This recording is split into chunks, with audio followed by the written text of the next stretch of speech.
Thank you very much, Mr. Speaker. I beg your permission, sir, to also debate order number 10 with this resolution as a cognate debate, given that both resolutions are inextricably linked.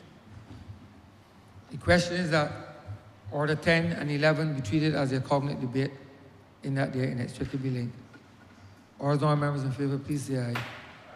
Those against, please say no. Let me think the ayes have it. Thank you very much, Mr. Speaker. And this resolution this afternoon, sir, or these two resolutions, I should say, are important with respect to how we continue to finance the development of this country, sir. Now, I know that in some quarters, sir, there's an idea that the government is borrowing and borrowing and borrowing and borrowing, sir. And it is a false narrative from the perspective that part of the reason that governments exist is to improve, sir, the lives of its citizens. And given all that we have endured, sir, in these last 7 years, and what the country was faced with in the previous 10, sir, one must come to the appreciation, sir, that inasmuch as this government has done a lot to restore much of the macroeconomic fundamentals, sir, the reality is that Barbados, sir, is still very much playing catch-up. And as we continue, sir, to restore confidence right across this society, sir, there are aspects of the country's development that really has not been continuously supported in the way that it could have. And this resolution, specifically order number 11, sir, speaks to development to finance the urban renewal projects, sir, in the water, housing, and infrastructure sectors. And let me, for the benefit of the public, break this right down simply, sir, because this is not anything fancy as people might want to portray. This relates, sir, to how people live in this country.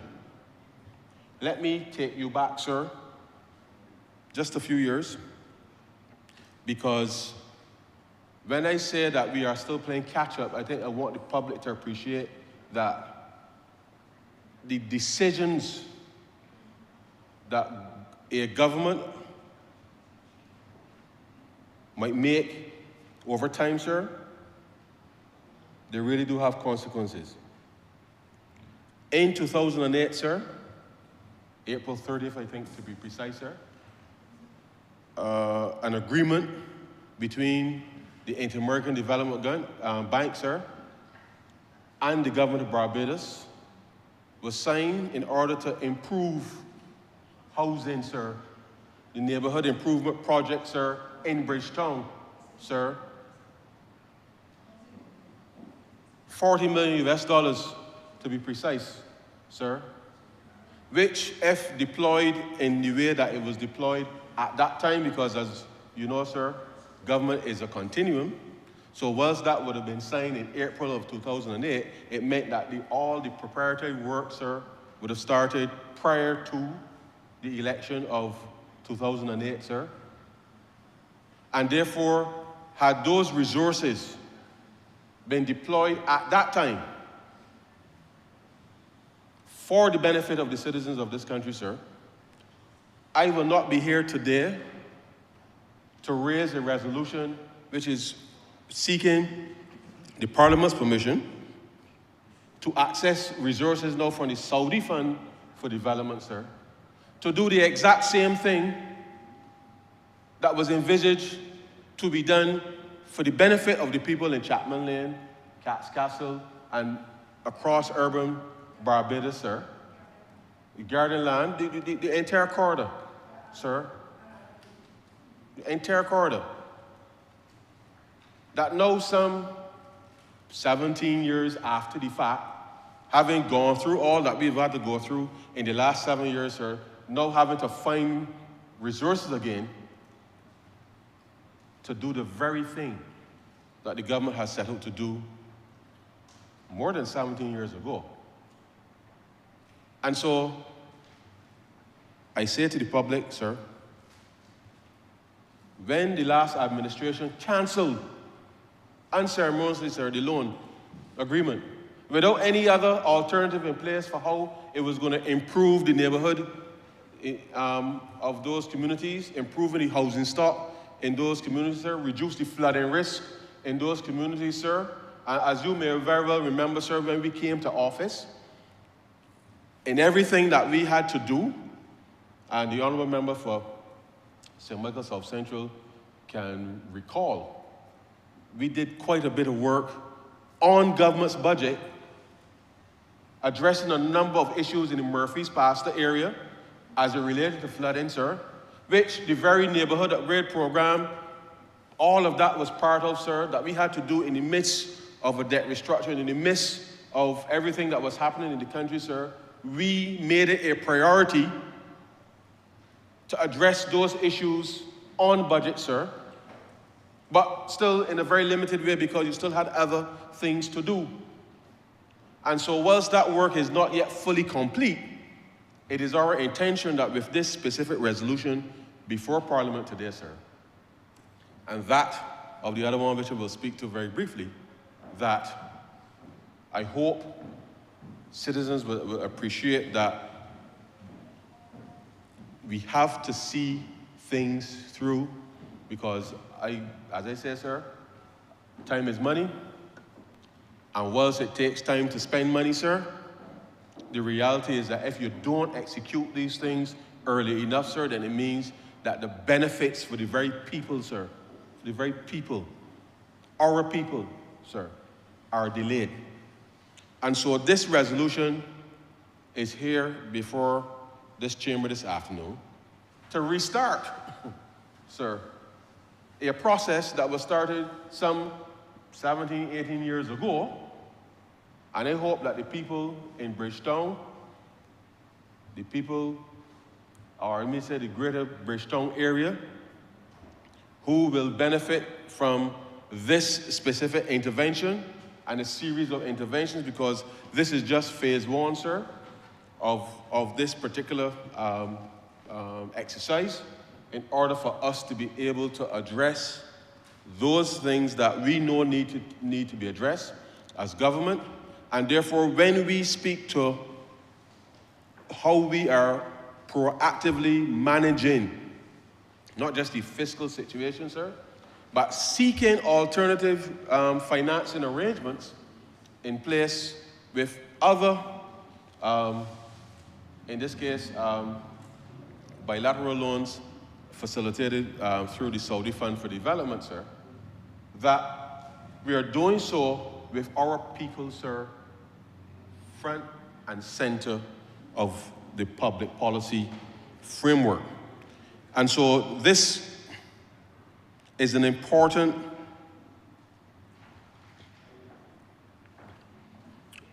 intervention today, sir.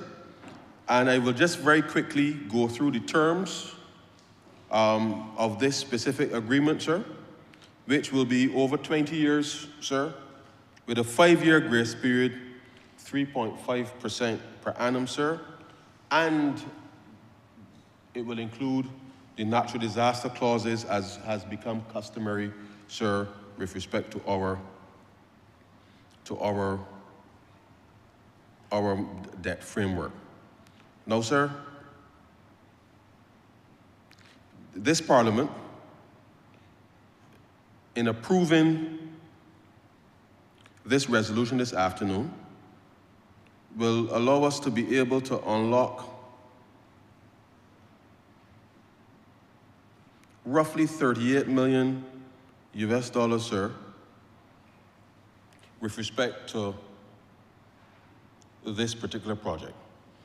The purpose, sir, is to improve and revitalize housing and neighborhood conditions, sir, for low-income communities in the Bridgetown area as part of how we will be able to build resilience, sir, and greater climate resilience in the community. It will also contribute to providing additional affordable housing solutions, sir, for those families. And there's a third component, sir, that speaks to how do you strengthen the Rural and Urban Development Commission such that the work that it is already doing, that it can actually help deliver the works in a much more efficient, sir, and seamless manner in a way that allows us then to be able to execute and respond to our citizens. The first phase, sir, as I said, sir, providing appropriate infrastructure and social facilities in the Chapman Lane area and its suburbs, which lie between President Kennedy Drive, sir, Westbury Road, Baxter's Road, through the bridge, through the street, Princess Alice Highway, and Prescott Boulevard, sir. And as we have indicated, sir, the residential housing development that we anticipate will take place from engaging this particular loan this afternoon, construction of and connection to the sewage treatment system in the Bridgetown area, sir, constructing storage tanks and connecting them to the local sewage system, sir, upgrading the low and middle income residential houses, including retrofitting homes, sir, to be able to to withstand hurricanes and other climate adaptation solutions that may be warranted, sir. Building sanitary facilities, as you know, sir, they're still within parts of urban Barbados. There's still a number of homes that will still utilize pit toilets, sir, and part of the upgrades that we anticipate will be part of this will be able to finally, sir, put to rest the issue of pit toilets in this country, and to be able to also install personal water tanks, sir, with small pumps and batteries for power outages, sir. And there's a lot more, but the reality is, sir, that this goes to the heart as to how government, as part of how we build resilience for the country, you're seeing lots of infrastructural and commercial infrastructural redevelopment in Bridgetown. And this government, we have, and the Honourable Member for St. Michael South Central can attest that we're planning gains where appropriate. We've asked investors to put monies aside to be able to help augment some of what we are doing here by having neighborhood upgrades and infrastructure as part of the planning gains process. But given that you're seeing a lot of development on the commercial side, government has put a lot of investment in some of the public spaces. This particular intervention, sir, is now intended to be able to address residents of the greater Bridgetown area, and also helping them to be able to upgrade their homes such that it isn't just the interests of commercial activity that are being served, but that the government is also ensuring that there's an opportunity for persons to get access to better homes, climate resilient homes, sir, in order to ensure then that their circumstances can be improved, sir. And as you know, sir, the ability to pass a home from one generation to the next is important, and therefore we have to make sure that, as far as possible, that the quality of those assets being passed on can actually be of some financial benefit, sir, to the family that can be utilized moving forward. And so we are very much focused, sir, on these matters. Now, the reality is that had that previous loan not been canceled, sir, we would have been talking about phase 2 and 3 of the same project, because as I said, we are starting with the Chapman Lane area, then we will move around to the Halls Road side, and then further up to the Bay Land. But the reality is that we need to get these things going. And as you will recall, sir, we had announced in the budget earlier this year the Resilience and Regeneration Fund. that we will be focusing on those who are most vulnerable outside of this particular area to ensure that persons can have the same quality of upgrade within this construct, whilst the official phase 2 and 3 may start at some point later with the Saudi Fund for Development.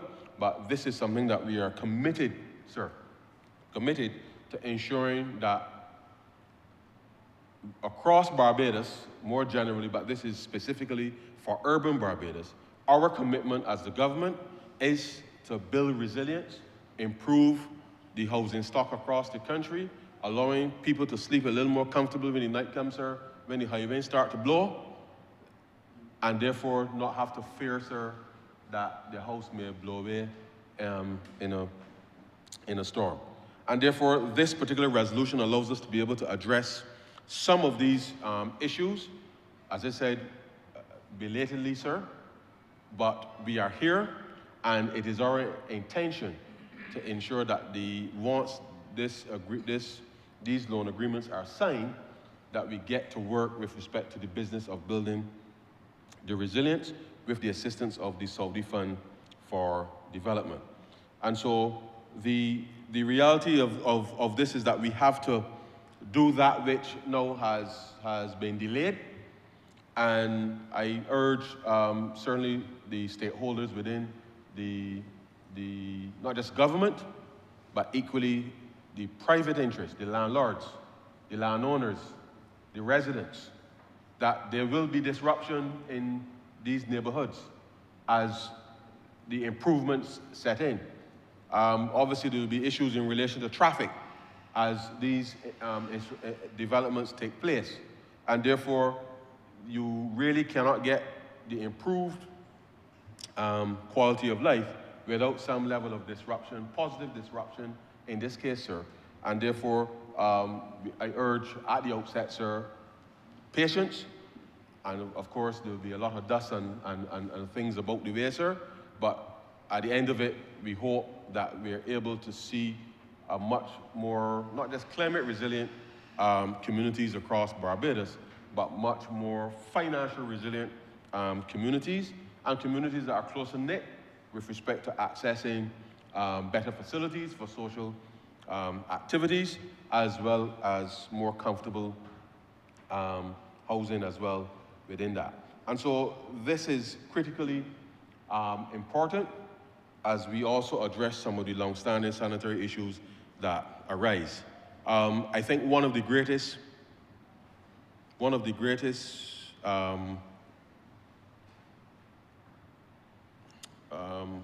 with the word I'm looking for, injustices, sir, is that when the sewage plant was built in Emerton Lane, that the homes were not connected as part of the social responsibility. But we will address that, sir, as part of this exercise to ensure that the communities have access to better quality water and sanitation. And as you know, sir, the government of Barbados has committed itself to upgrading not just the Bridgetown plant, but the South Coast plant to tertiary, sir, treatment. And therefore, as part of how we are able to address the country's overall water management issues, we are confident that these interventions and how a lot more residents are connected to these systems allows us the greatest level of efficiency and access to treated water, such that between our aquifers as well as the agricultural and food security initiatives, that we can have those addressed adequately, sir.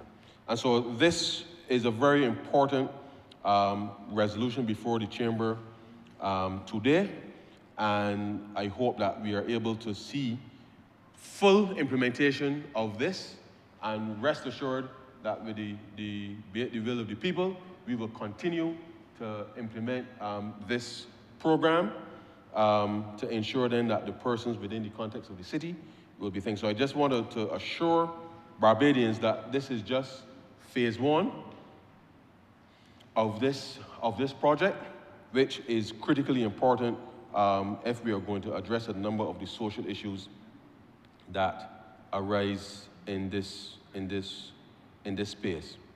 The other resolution, sir, speaks to the work that we know also must do within our polyclinic upgrade and refurbishment of the primary healthcare system.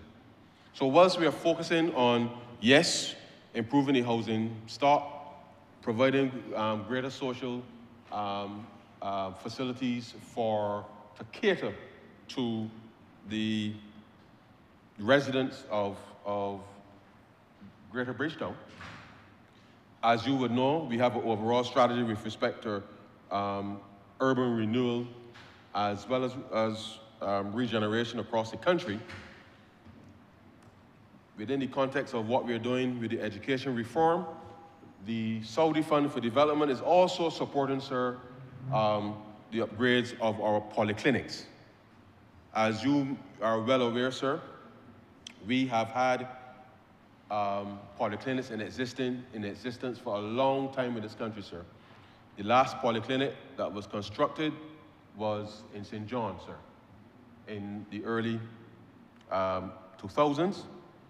And as we see how we are going to manage not just NCDs, but ensure that within our communities across Barbados, that access to the interventions that are appropriate, given the onset of NCDs across the country, we need now to ensure that the delivery and access to our primary healthcare system is boosted, as we are working with other upgrades with respect to the QEH as well as the other health infrastructure. Barbadians will see very soon the opening of the new geriatric hospital at Waterford, and therefore this intervention with respect to the polyclinics across Barbados will be critical for how we are also going to be able to help better manage health outcomes in Barbados. What we will see as part of the civil works under this specific component, sir, will be the construction of 2 new specialized primary care clinics, one at Eunice Gibson in St. Michael, and Randall Phillips, sir, in Christchurch, where you will have two new facilities being done. Additionally, sir, there will be refurbishment in relation to 7 polyclinics, which will be Winston Scott Polyclinic, which currently operates 24-hour service, sir. Morris Bay Polyclinic, the St. Philip Polyclinic, Frederick Miller Polyclinic, Edgar Cochrane Polyclinic, sir, Branford Tate Polyclinic, as well as the David Thompson Health and Social Services Complex in St. John. And part of this is to ensure that the specialized clinics that are intended to be delivered, the maternity and child clinics, sir, sexual health clinics, support clinics, emergency clinics, sir, as well as an expanded delivery of dental services across Barbados, especially, sir, given the significant increase in children with autism and other disabilities, sir, that require anesthesiologists to be there.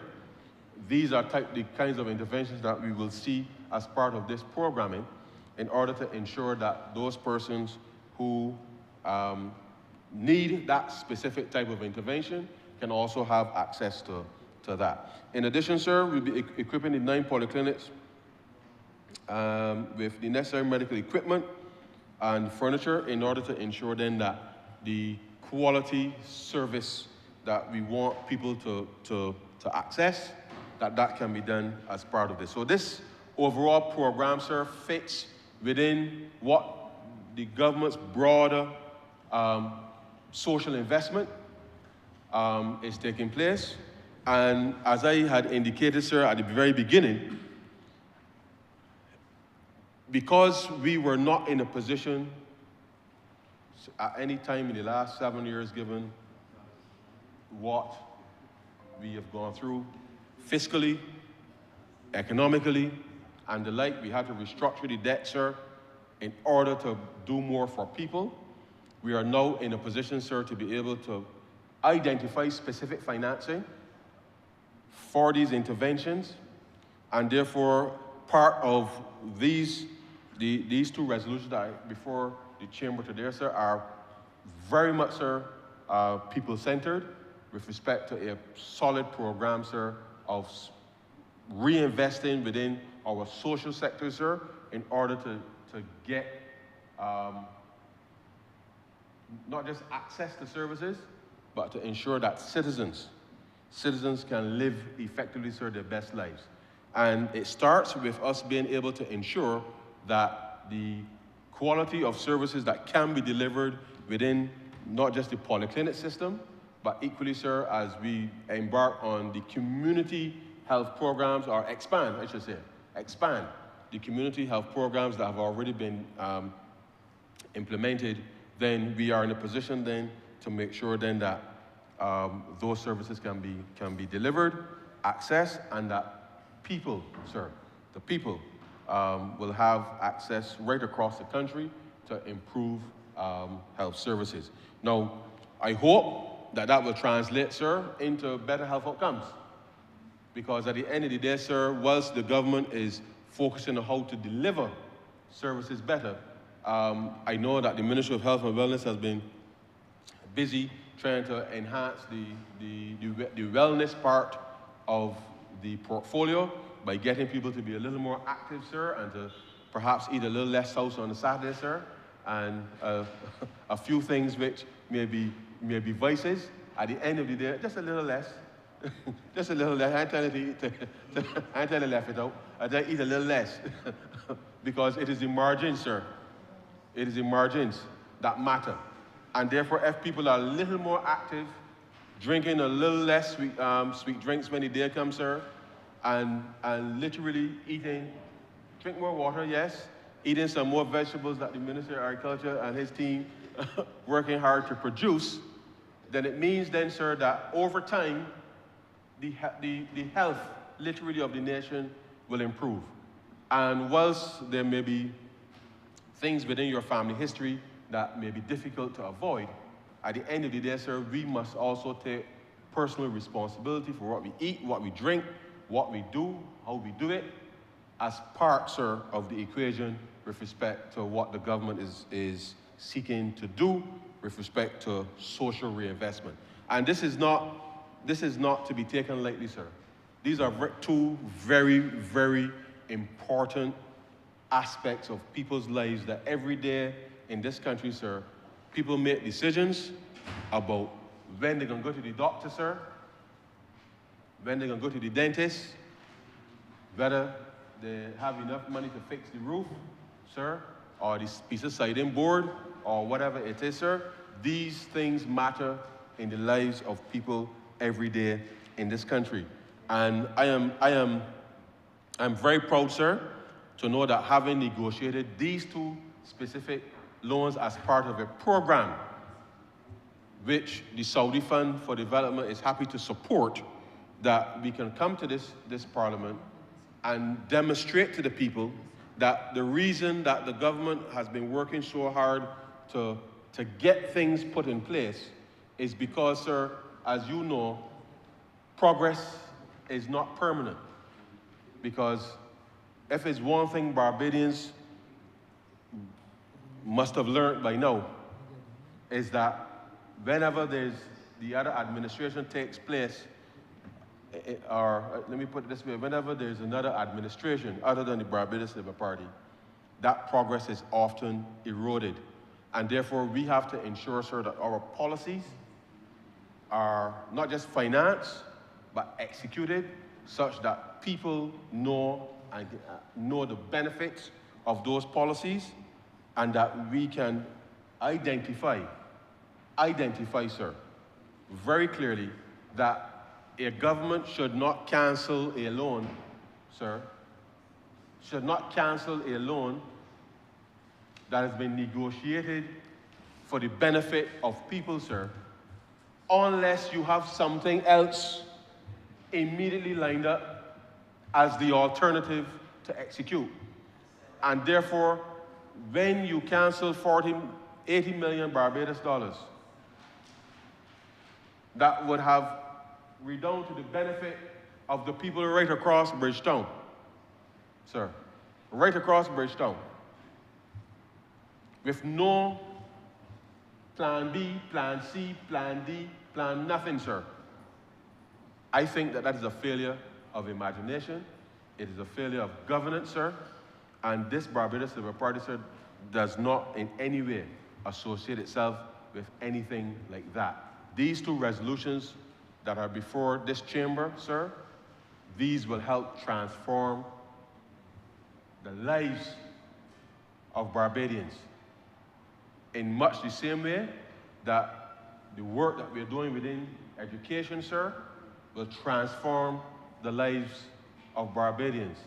And at some point later this year, sir, we will be bringing a couple more resolutions to this chamber that will also demonstrate why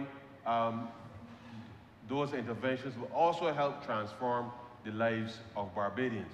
And therefore, as we put these agreements in place, have them executed, sir, Barbadians will see not just the physical implementation of it, but I hope that once the polyclinics are completed, once the neighborhood upgrades are completed, once the housing upgrades are completed, sir, that people will get a sense of pride that there's a government that is caring, that is fiscally responsible, sir, and that will ensure that the quality of public goods and public services being offered, sir, are of the highest standard.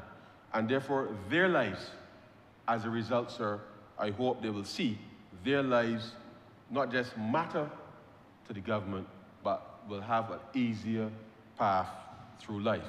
Now, with the work being done in education, sir, as well as the Ministry of Training and Tertiary Education, wonderful set of opportunities never seen in Barbados for ordinary citizens, sir. Wonderful opportunities. So you don't have to wait until your house done to get training, sir. That is available online.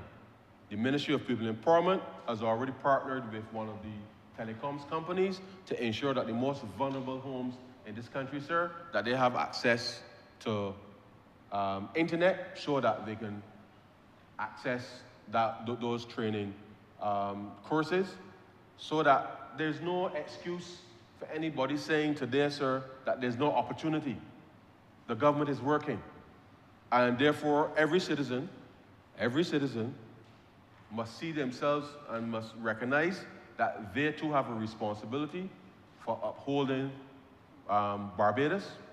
As Barbados is investing in you and your family must invest in not just your personal development, but that of your community. And therefore, the government, through these two resolutions here today, sir, in this chamber, intend to demonstrate why we believe investing in the development of people will matter most, sir, more than anything else that we may ever invest in this country. Because it is the people of Barbados, sir, it is the people who we represent, sir, and who we come from, that insist, or should insist, that we, as their representative, make the best decision, sir, on their behalf. And I believe that these two resolutions today, sir, are an example as to what a responsible government looks like. And so, Mr. Speaker, I am absolutely pleased. I'm absolutely pleased with these two resolutions that are before the chamber. I certainly look forward to the lively debate, I'm sure, will ensue in this place. And to the extent, sir, that there is anything for me to respond to that is constructive, I'll be happy to do so. But let me say this, the Barbados Labour Party, sir, it has always been committed to creating a better life for our people. And these two resolutions, sir, before this chamber are part of the puzzle pieces of creating that better life for our people. And with those few words, sir, I beg to move that this resolution do not pass. Honourable Leader of the Opposition. I know you did it. Be very quiet. Kill a whole man. I'm obliged to you, Mr. Speaker. I do note that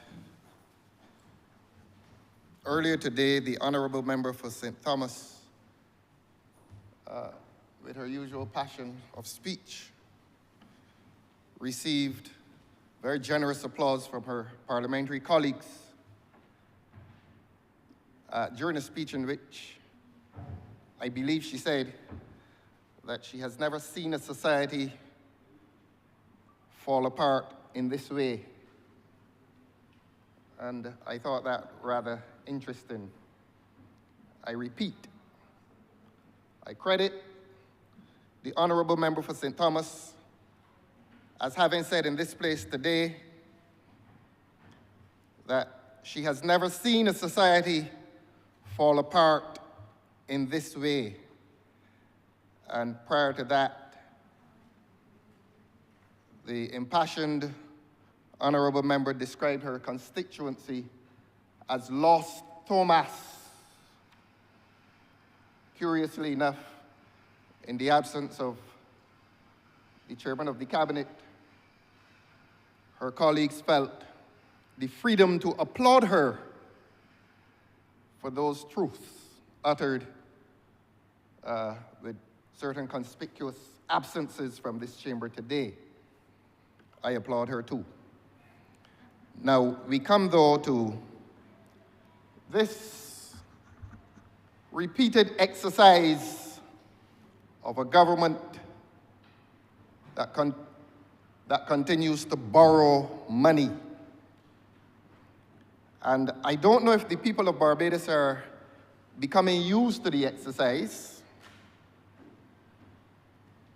but they're not going to become used to an exercise that scares them.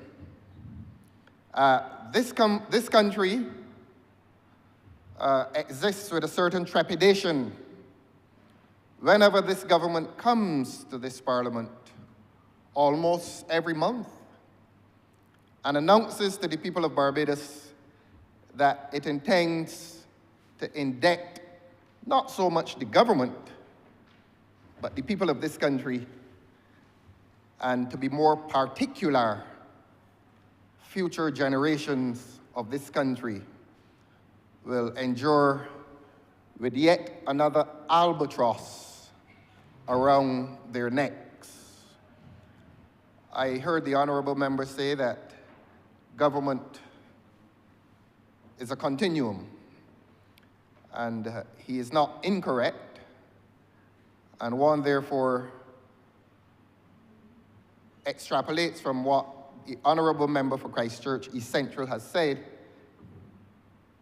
is that long after he has left this place, the loans that he announces here will continue to burden those who are unborn and those who have been recently born and those who are in their teens. This government has come to announce the landing of yet another albatross in this country, and it is not a pretty sight. Admittedly, though, this is not the largest of the loans. The resolution announces it in Saudi currency, but it is far less than the $500 million that the government borrowed a few weeks ago. This time it is, I think, a little less than 100 million US dollars.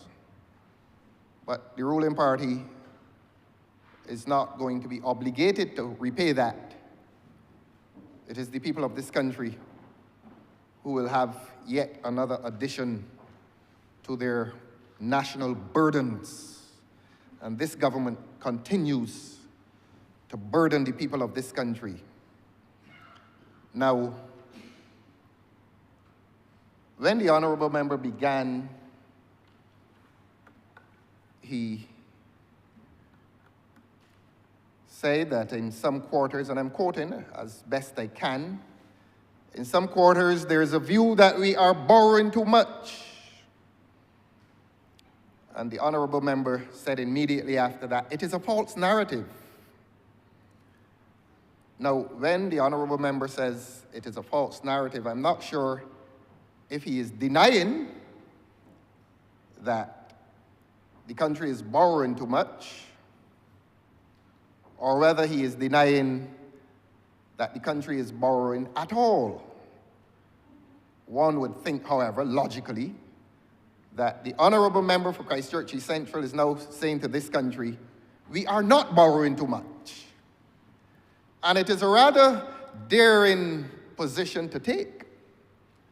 It is very daring to come and say to a country that lives under the weight of poor economic performance that the country is not borrowing too much. And the country is asking the logical question, where are the repayments going to come from? Now, the Honourable Member again built his argument on a premise. Again, a premise which, to my mind, stands without much logic. He criticizes, the Honourable Member criticizes a previous government for embarking on the borrowing of $40 million. And he says, not his words, mine, that they must have committed one of the cardinal sins in cancelling that loan. Oh, how the people of Barbados wish that this government were wise enough to cancel some of these loans. I've never heard a government criticized for canceling a loan, because the previous government must have taken the position that to take the loan at that particular point in time was imprudent. It was financially imprudent. And cancellation, how do you criticize cancellation? How do you criticize cancellation if you believe that at the time it is an imprudent exercise to embark on the taking of that loan? But we will come to loans. We will come to loans that this government has taken, loans that this government has not given account to the people of Barbados for in terms of their expenditures. And I am going to embarrass this government now by referring to the Comey loan.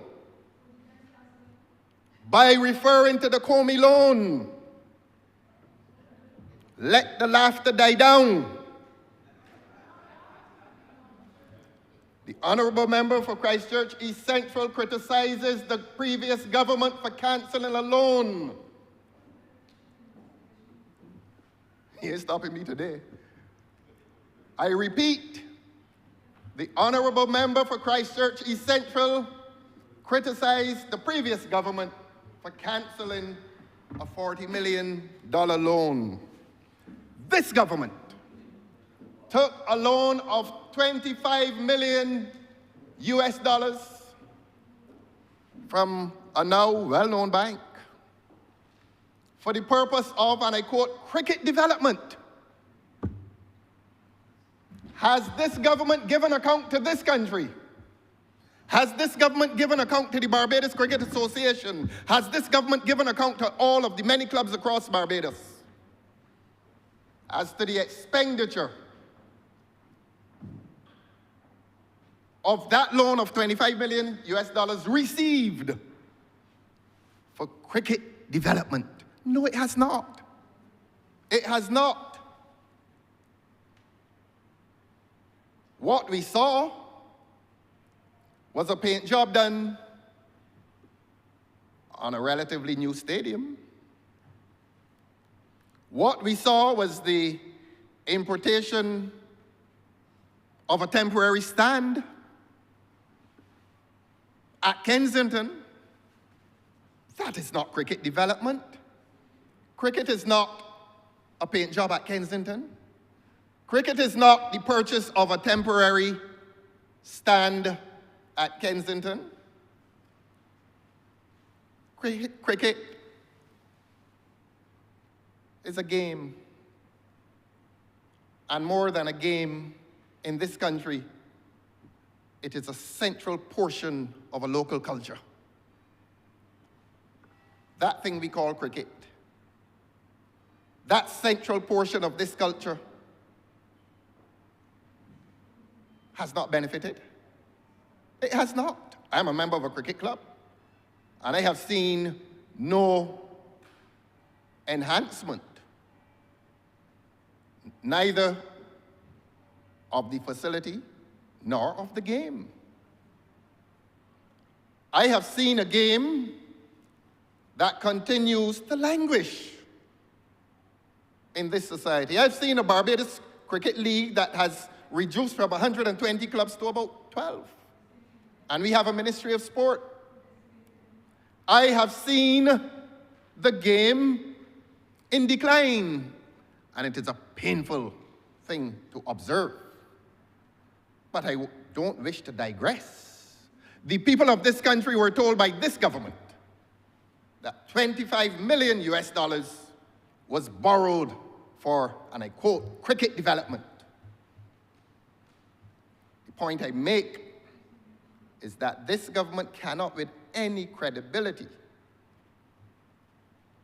nor with any moral authority, criticize any loans or the cancellation of any loans done by a previous government, because this government stands guilty today of taking loans in the name of the people of Barbados and not giving account for the expenditures which flow from the receipt of those loans.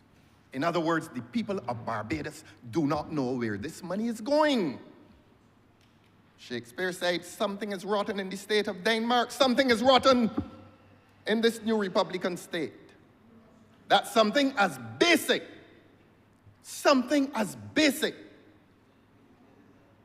as loan expenditures cannot be shown to the people of Barbados, and that's the Comey loan of which I speak. I'm going to come to the Oistins Polyclinic claim very shortly. But they also say that they took $5 million out of the Comey loan and sent it to Oistins. That's what this government said, that they took a loan of 50, let us do it in Barbados currency, that they took a loan of 50 million Barbados dollars from a foreign entity. And of that, for 50 million, they sent 5 million to Oistins to refurbish the preponderant aspect of the Oistins development. Really is nothing more than a generous splash of red paint, because there are still drainage problems in the Oistins project. Every time it drizzles, the area in front of Sheffet, obliquely opposite the fish market,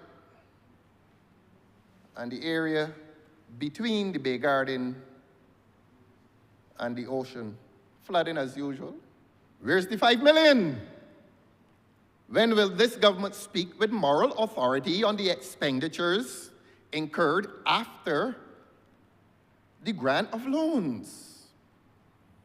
So that is what we mean when we speak about a lack of transparency and a lack of moral authority in relation to loans.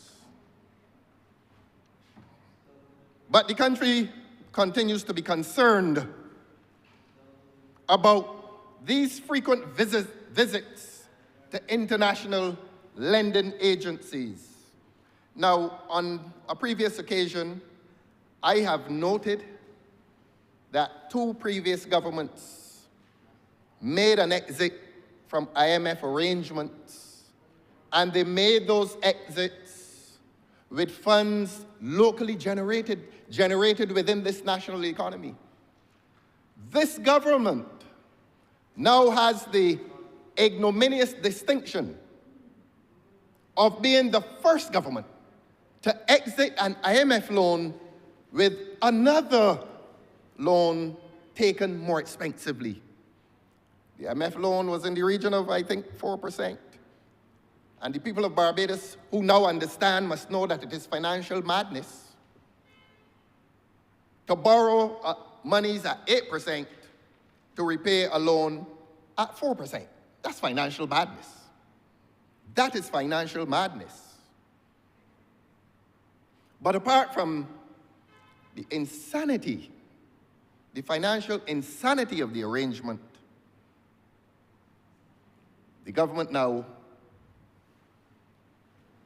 is borrowing money to repay loans. And that is an admission of something else that is happening in this economy. And all this sweet talk from the government is not any longer going to conceal the fact that this economy is in serious crisis.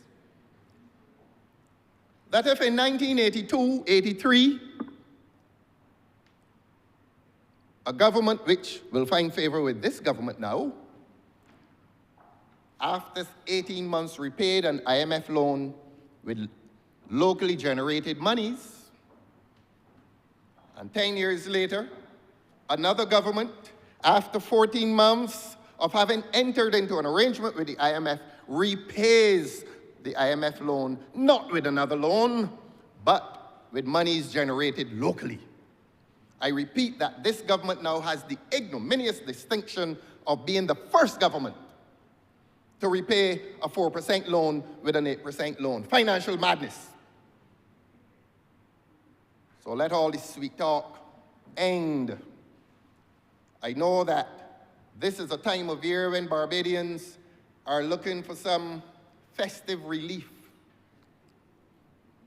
crop over and so on, and all the parties and the entertainment. Perhaps this is the occasion on which the government sneaks into this parliament amidst the noise. They sneak into this parliament amidst the noise to come and enter into these arrangements, which reflect nothing more than financial madness. And here we are today, having crawled out of the Saudi bank to take another loan, yet another loan, and Barbadians are not to be disturbed. Barbadians are to hear criticisms of a past government. Well, when those criticisms are being made of a past government, let not those criticisms obscure the financial madness that is now occurring in this country under the hands of this government. The massive indebtedness to which this government is committing not itself, but committing the people of Barbados towards. Let us now, therefore, unearth the problems that are probably hidden within this economy. How would those past governments have repaid those monies locally?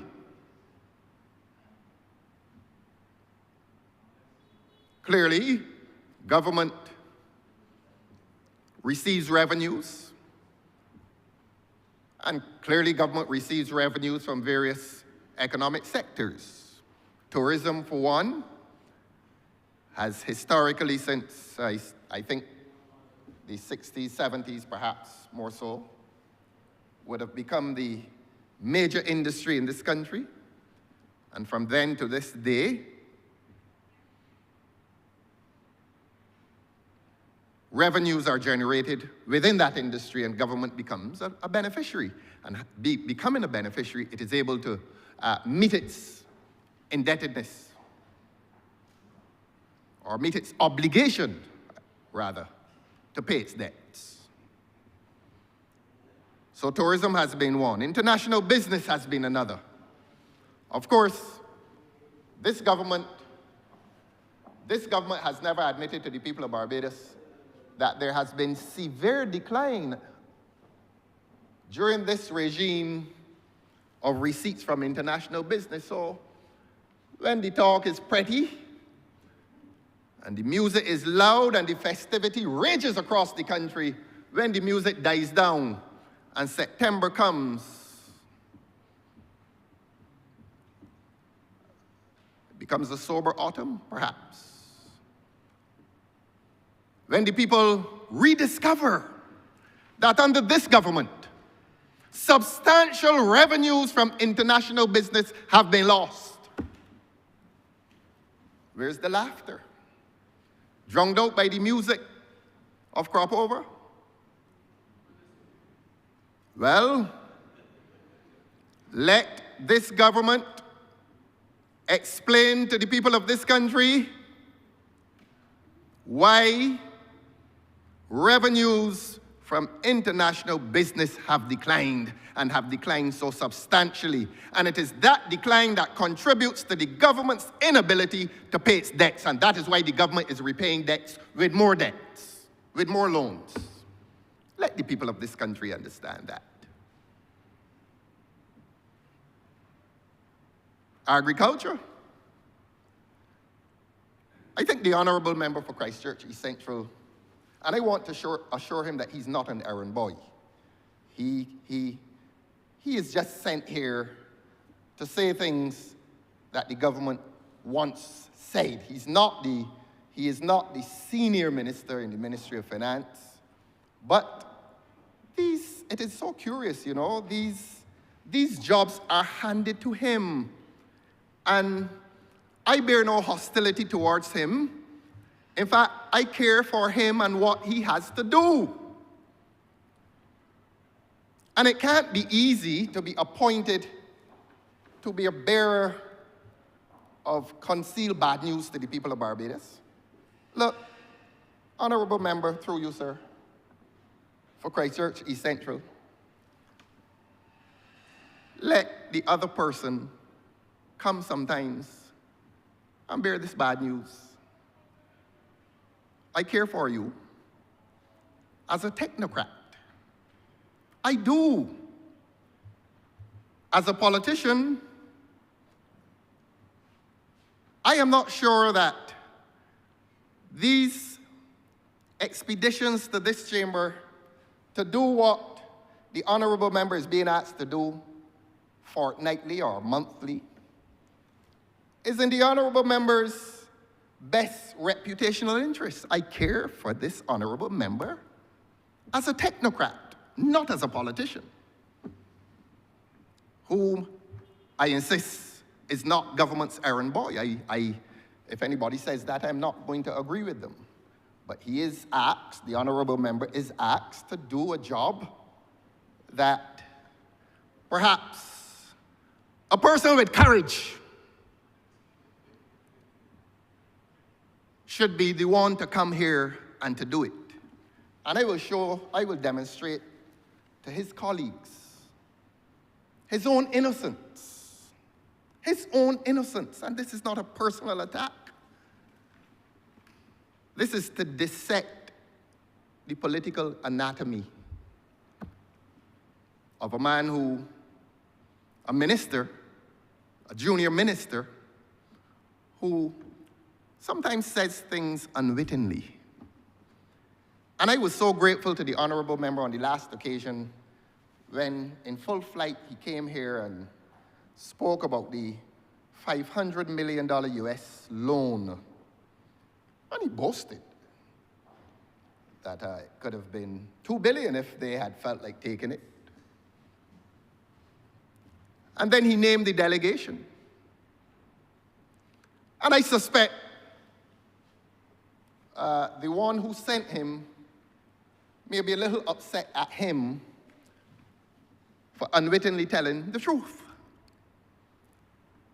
And it was a significant truthful disclosure when the honorable member named that delegation and identified a party within that delegation which may have become the beneficiary of a very handsome commission.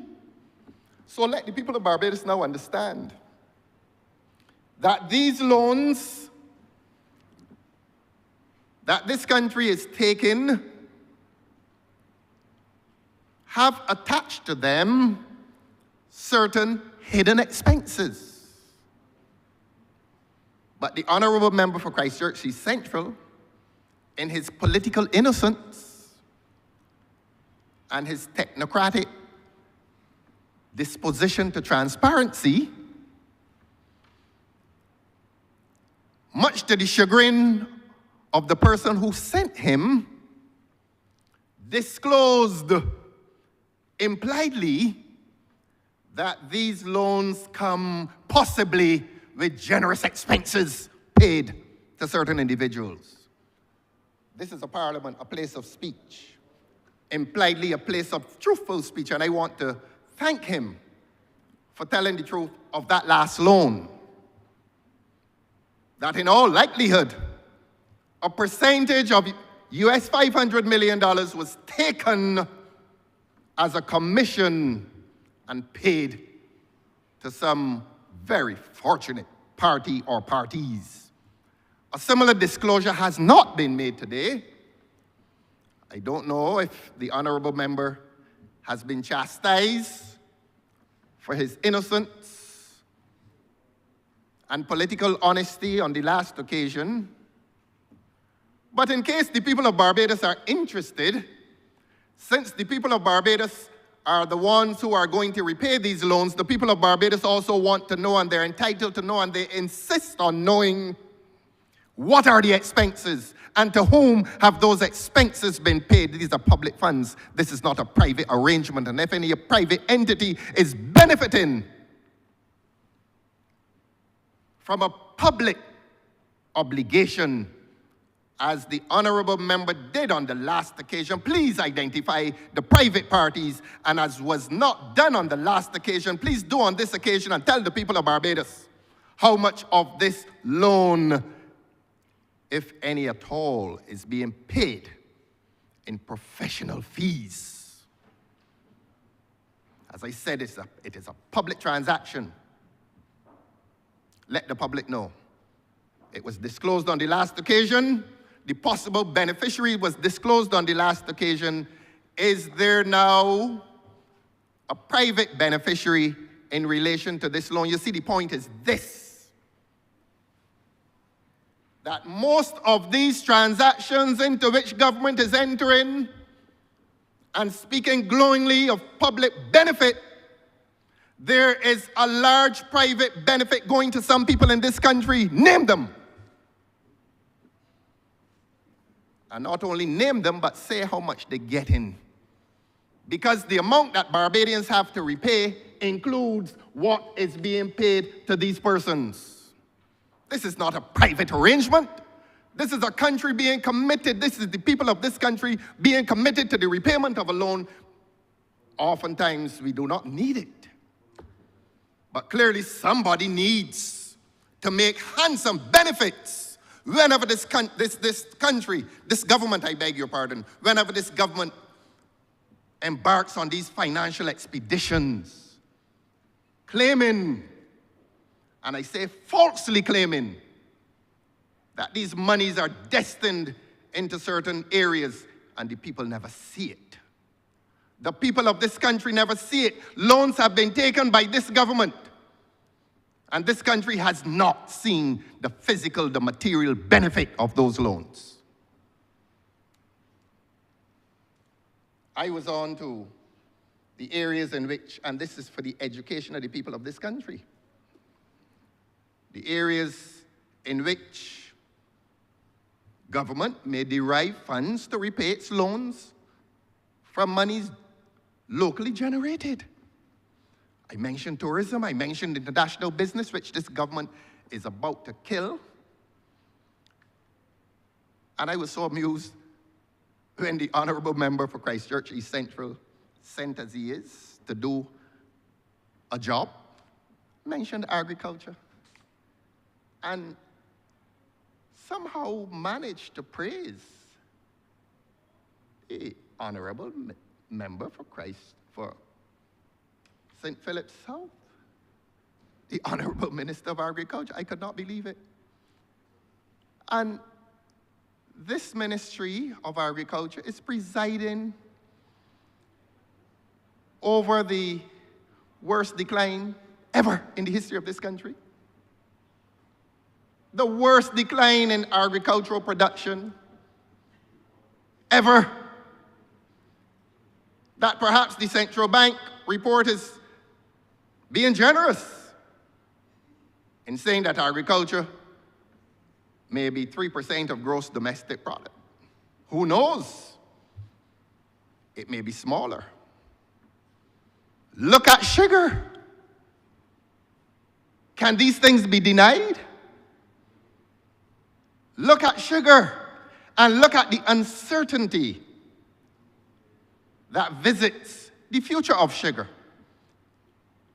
No pun intended, but look at a government trying to offload the sugar industry, and even that offloading is becoming a dismal failure. Government does not know what to do in relation to sugar. And government knows what it is doing in relation to non-sugar agriculture. And we know that story. We know the story in which a Minister of Agriculture sits by and watches agricultural lands being converted to cement. But that is another debate for another day. We are speaking of the decline of various sectors that otherwise would have gone towards repaying loans, not new loans. Let the people of Barbados understand, this is no joke. This is no place for laughter. I know you can go to the tents this weekend and laugh and dance. A lot of you can dance. I'm impressed. I'm impressed. But good dancers are clearly not always good managers of economies. Manufacturing. Little or no incentive given to manufacturing in this country, so government can no longer depend on manufacturing. And that is why the people of Barbados need to understand that the reason we are taking these loans for developmental projects is because all of our industries, our major industries, have declined under this omniscient government. Under this omniscient government. And so when the Honourable Member begins by criticizing a previous government for the prudence of cancelling a loan. It is a decision, my friends. It is a decision that is made and it is to be made by a good manager. Do I take this loan or don't I take it? At the time when it is contemplated, but this government finds it impossible to refuse loans, and this government is finding it impossible to refuse loans because this government is possibly broke. This government is possibly broke. Tell the people of Barbados why every fortnight you are borrowing money. Tell the people of Barbados that. Every householder knows that you have to borrow money often and repeatedly if you have a cash flow problem. You don't borrow yourself into doomsday. Let this government tell the people of Barbados how far this country is from financial doomsday.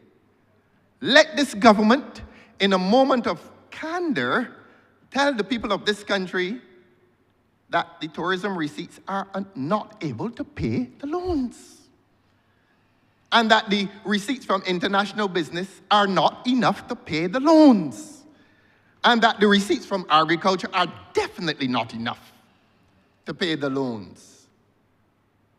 And that manufacturing, hobbling as it is, definitely not enough to pay the loans. Does that not make sense to the people of Barbados? Are we going to not we, is this government, through this parliament,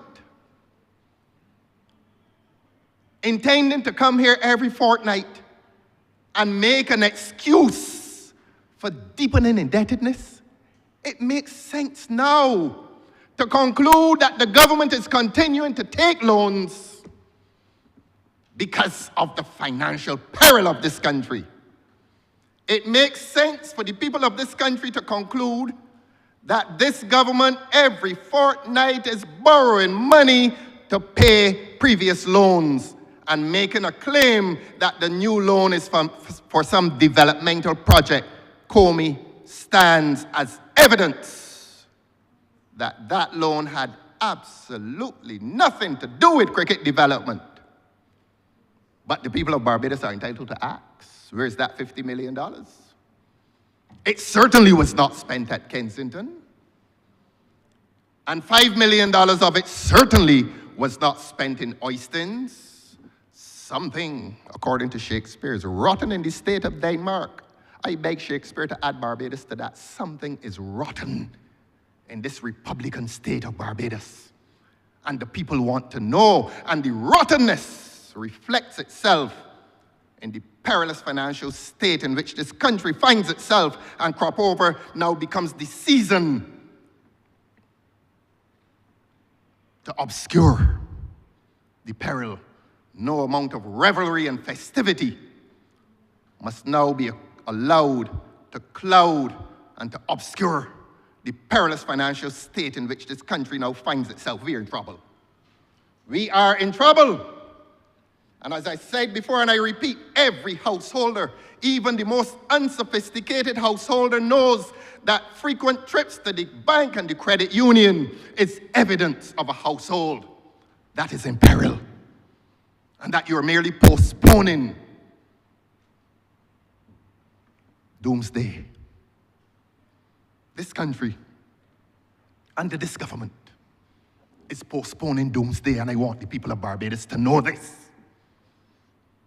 And I spoke before of this government's, the myth. This government is riding on a myth. And this is not politicking here. This is not about political speeches any longer. This is about a reality that becomes more and more obvious every day, that we are skating on thin ice in summer. These frequent trips to the banks indicate that we are skating on thin ice in the summer.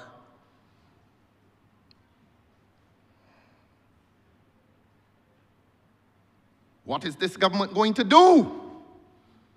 When autumn comes, another loan to repay an earlier loan? Well,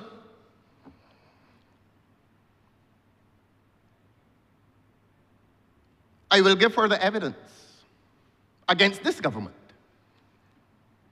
Around 2021, the government announced that it borrowed $120 million from the European Investment Bank to convert Harrison's Point to a hospital. $120 million from the European Investment Bank. Tell the people of Barbados, where has that $120 million gone?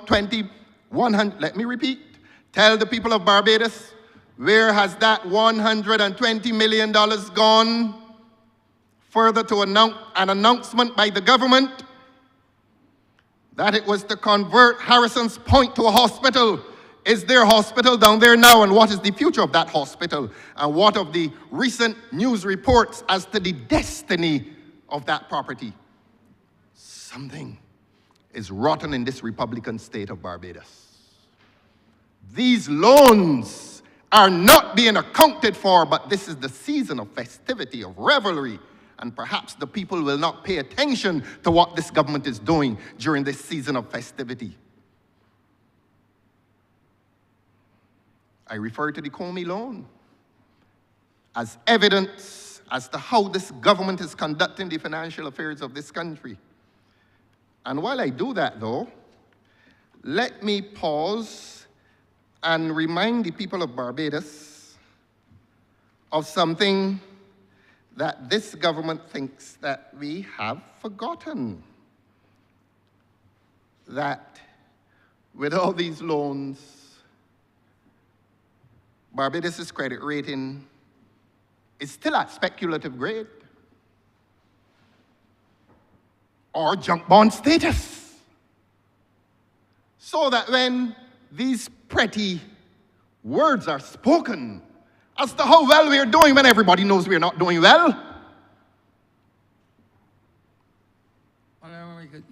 it would be better though if you tone down. you're hearing me too well, sir. I want to be heard well, but I apologize for the state of your ears, sir. Right. The tone, sir. I have been told to ignore certain people who tell lies in court. So may I press on, sir? Good.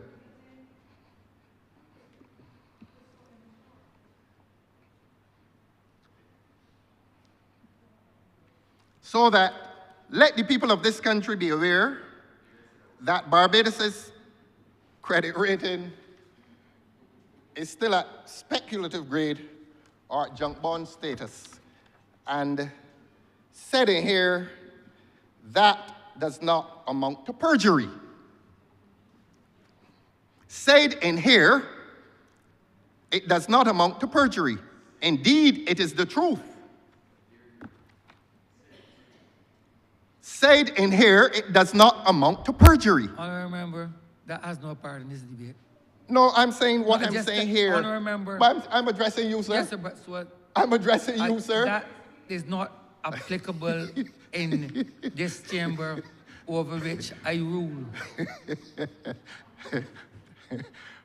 End of story, honourable member. End of story. I am End addressing of you, story. sir, and I will hear you. Thank you. Thank you very much, too.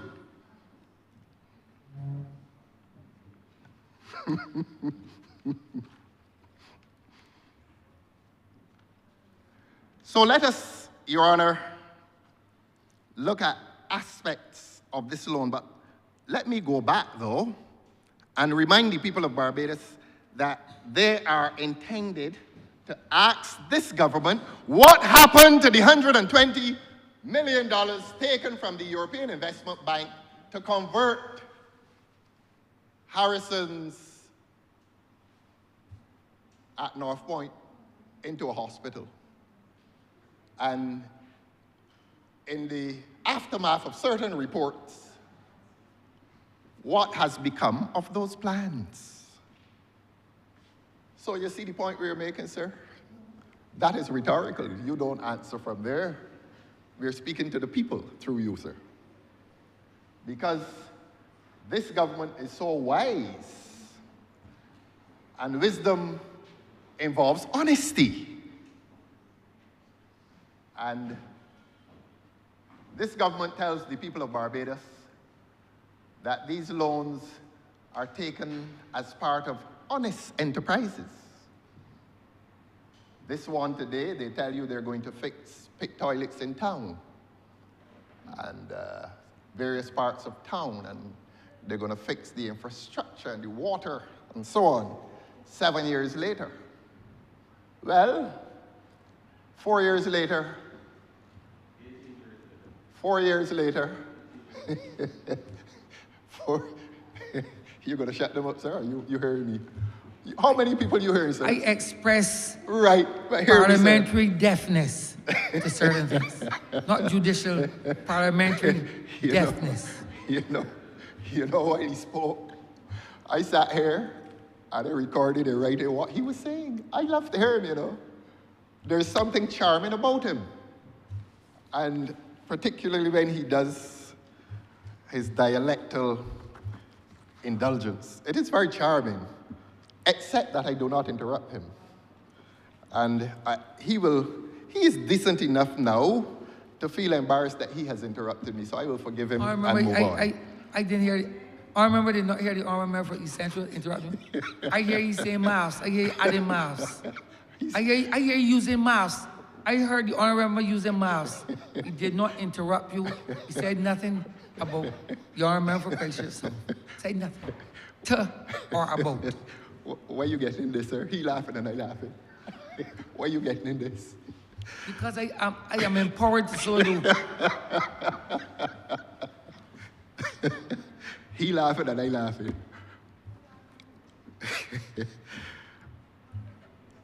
So, Your Honor, I won't ask on another occasion what happened to the $120 million that these gurus got from the European Investment Bank to build a hospital at Harrison's Point in St. Lucie.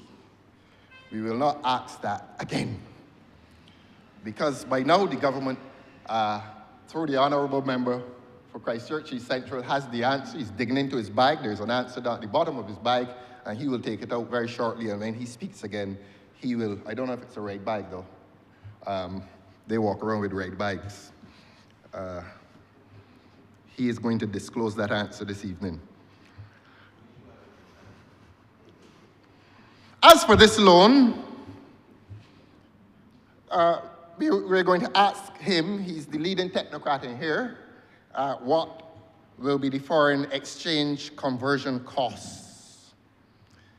And we've already dared him to say, even in the absence of his superior within the ministry, what are the commissions to be paid? Since this, as I said before, this question of a commission paid, generous commission, we speculate, is not a part of a private transaction. This is a public matter, and the people of Barbados are being asked to repay this loan together with the commissions paid. But there is a question that perspicacious economists will also ask.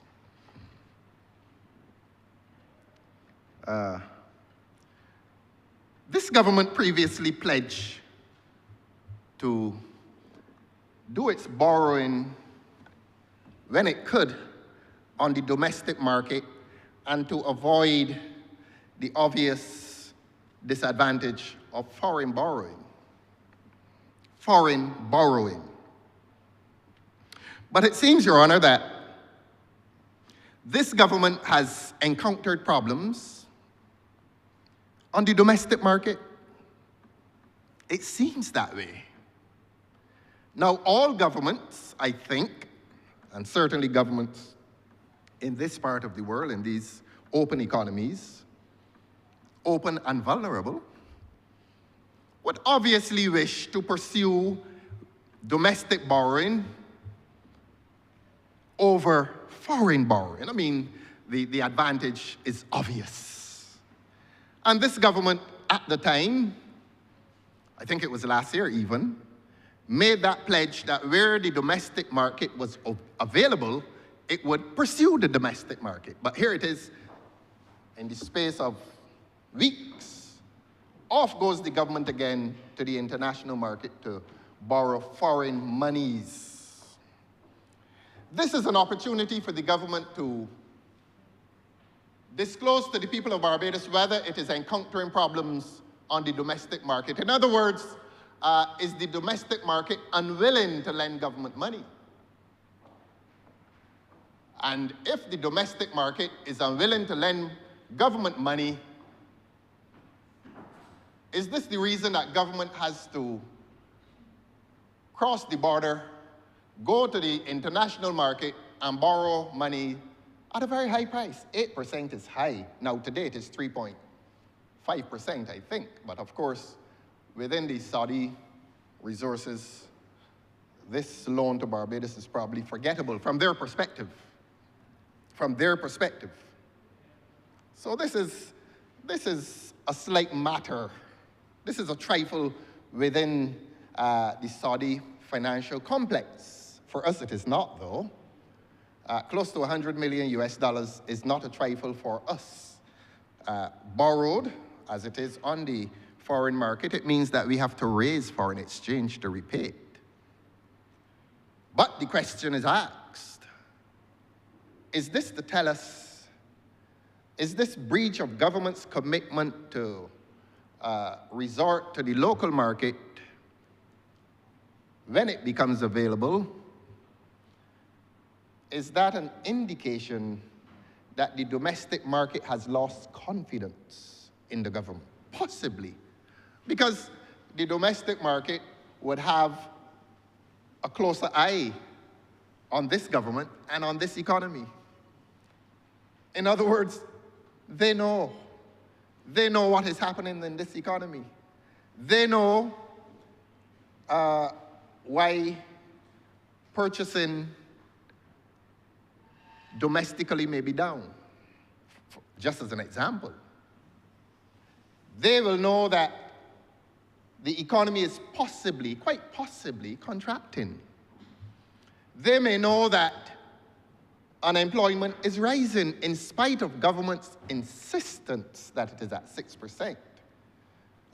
Most people in most villages don't believe that because they're seeing evidence to the contrary. They're seeing evidence to the contrary. And they know that if there are 100 young people in their village, far more than 6 are unemployed. They know that. So we, on the other hand, don't know how government is pursuing its statistics. But we want to suggest that the government needs to be candid with the people of Barbados and say to the people of Barbados what really is the truth. And the truth is that it seems as if the local market has lost confidence in the government and that government has to chase off behind international lenders who impose high rates of interest on this country, 8%, although today, as I said, for a Saudi trifle, it is a mere 3.5%. But something is rotten in this Republican state of Barbados. Now, the Honourable Member for St. Thomas, when she spoke today and said that she had never seen a society fall apart in this way, she said that today. And Barbados will be grateful to the Honourable Member for St. Thomas for breaking ranks and telling the truth about the state of the society in which she lives. But of course, I will not want to say to the Honourable Member for St. Thomas that she was referring to economic matters. She was referring to the society. But we will remind her that the two are joined one with the other. You do not discuss the economy unless you discuss the society and vice versa, because they're inextricably tied one to the other. In fact, people will tell you, some social scientists will tell you that there really is no difference. There really is no difference, because at the heart of society and economy is the need to eat. And you cannot live unless you eat. So that you don't partition a society away from an economy. That is done as an academic convenience.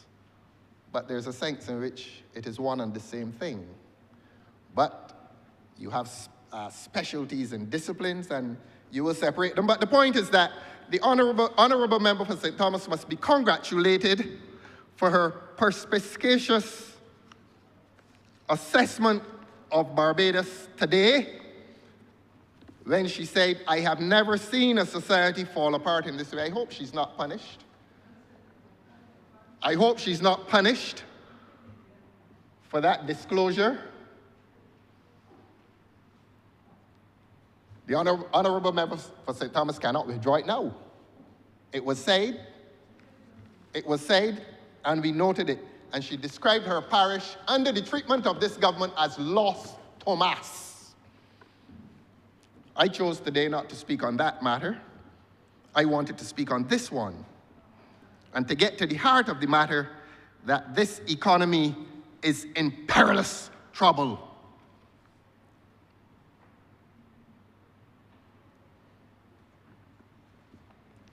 The Honourable Member for Christchurch East Central does not complete a speech unless he issues condemnation of previous administrations.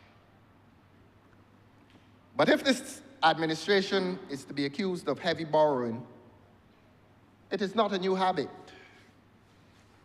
because when the honourable member was well employed elsewhere,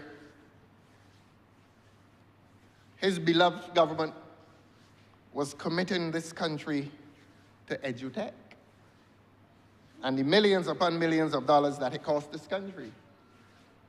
And one day, some social scientists will give us an accounting of the benefits of edutech to this country. A previous government that, in dubious arrangements, committed this country to the very expensive building of a prison. And it was said then, and since then, that the costs were suspiciously high. Of course, there's the Greenland landfill. I don't know if it is operational. I don't think it is. Then, of course, there was the 3S ABC Highway scandal. So that when we look back, and we look farther back than the period with which the honourable member for Christchurch East Central remains preoccupied, we will hold his hand and take him a little farther back, not far back, not into the Middle Ages, but into the ages when an administration heavily committed the people of Barbados to loans, so that there's nothing new really with the present expedition, except that we're not living in the past, we're alive now. And the population that is alive now is entitled to express grave concern. And if only by way of example, as to the government's financial habits, we recently would have heard of a $10 million radiation machine which was purchased, and a long time after its purchase, it remains inactive. Inactive. So that if the people of this country need evidence of this government's financial imprudence, there is but not a small example, because there's nothing small about $10 million in equipment. And so, Your Honor, this country continues to labor under the financial imprudence of this government. These loans, I don't know when the work will begin. The honourable member, I don't believe, promised Barbadians when the work will begin. And if the honourable member did not tell Barbadians when the work will begin, he says he will get the loan. If he does not tell Barbadians when the work will begin, Barbadians will continue to believe that the monies derived from these loans do not find the destination that is promised.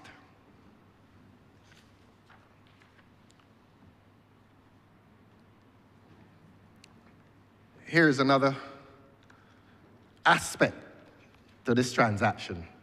The honourable member promised refurbishment and improvement to a number of medical facilities, and the honourable member called the names and said that these polyclinics would be included among the enhancements to be made.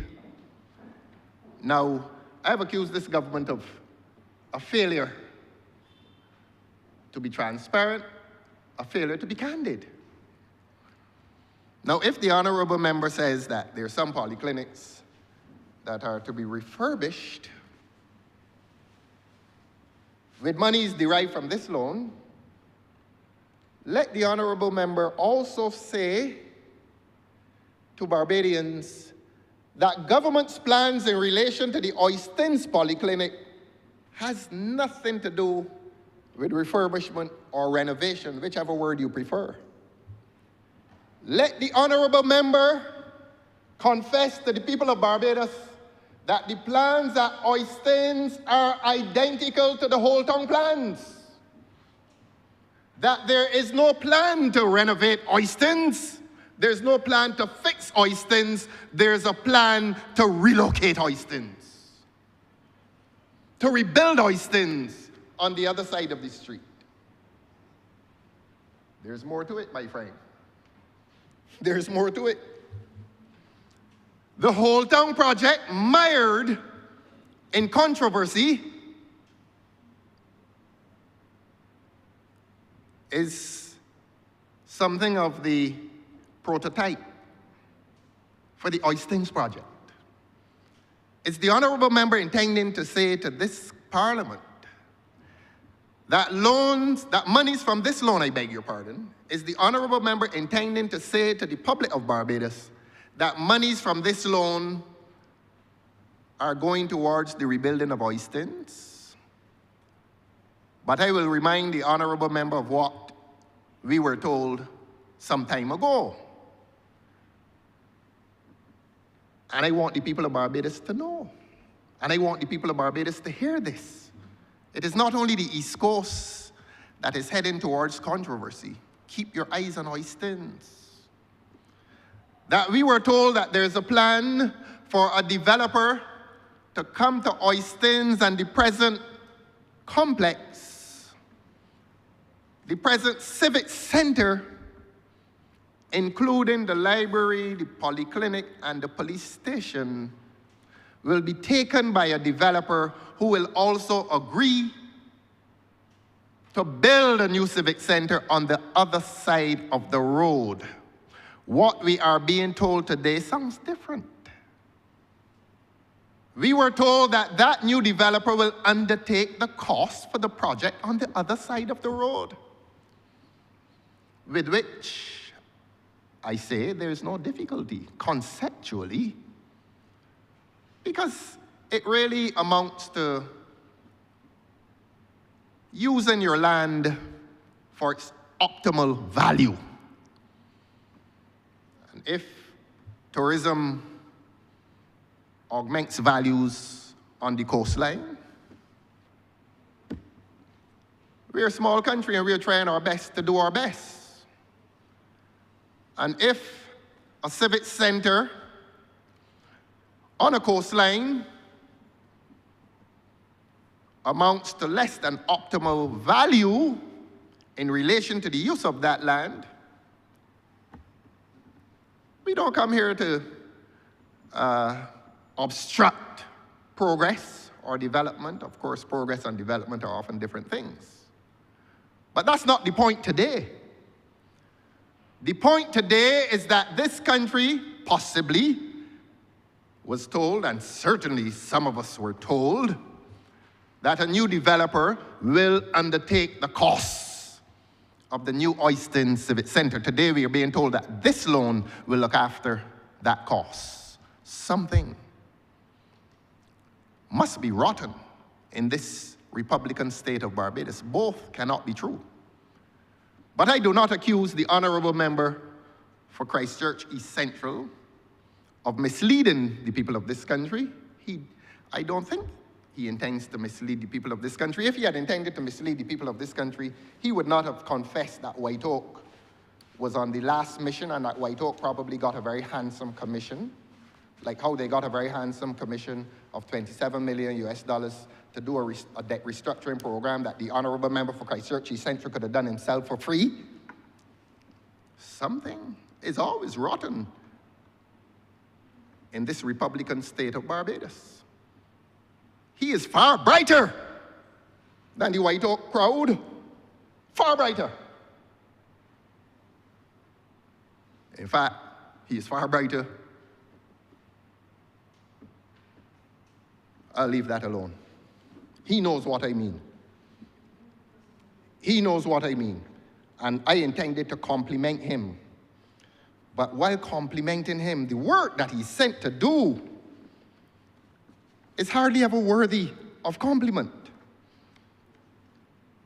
often abandoned by those who send him.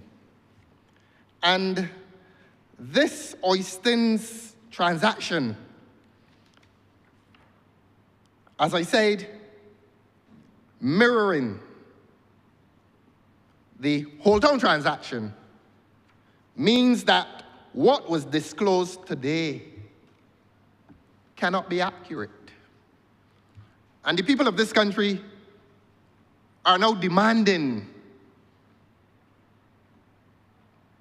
accuracy in this government's disclosures, not only as to the loans that it is taking, but importantly as to the use of the loans that it is taking. Too many people in this country have started to doubt that government is spending the monies derived from these loans in areas where they claim to be spending them. May I go back to the Harrison's Point Hospital,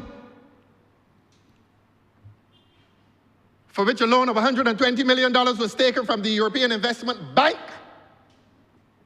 to permanently construct a new hospital that would benefit the people of the North, St. Lucie, St. Andrew, and St. Peter.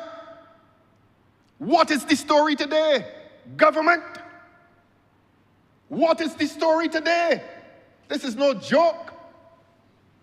These are monies that have to be repaid by future generations. This is not about us today. I often say that.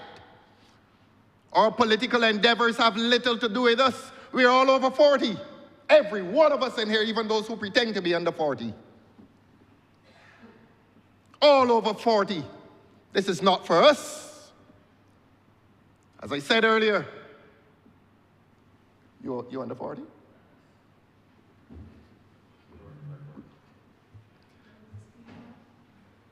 But the exception is that you won't be here very soon.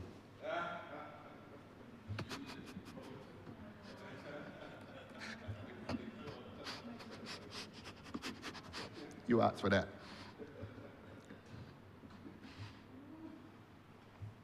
So, Your Honor, this is not about us. This is about the 15-year-old or the 25-year-old who will want to live as sweetly as you have for your adult life. These transactions are going to deprive him of that opportunity, sir.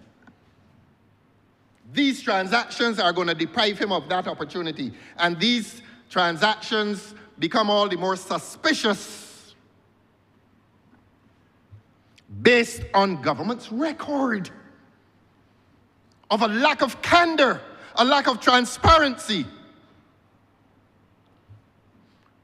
a lack of truth, even in relation to the destination of the monies taken from these loans. It is as serious as that. No joke. No joke. We can come in here and beat the stress by occasional laughter and a smile. But in that public domain, there's a lot of distrust. In that public domain, there's a lot of doubt. There's a lot of fear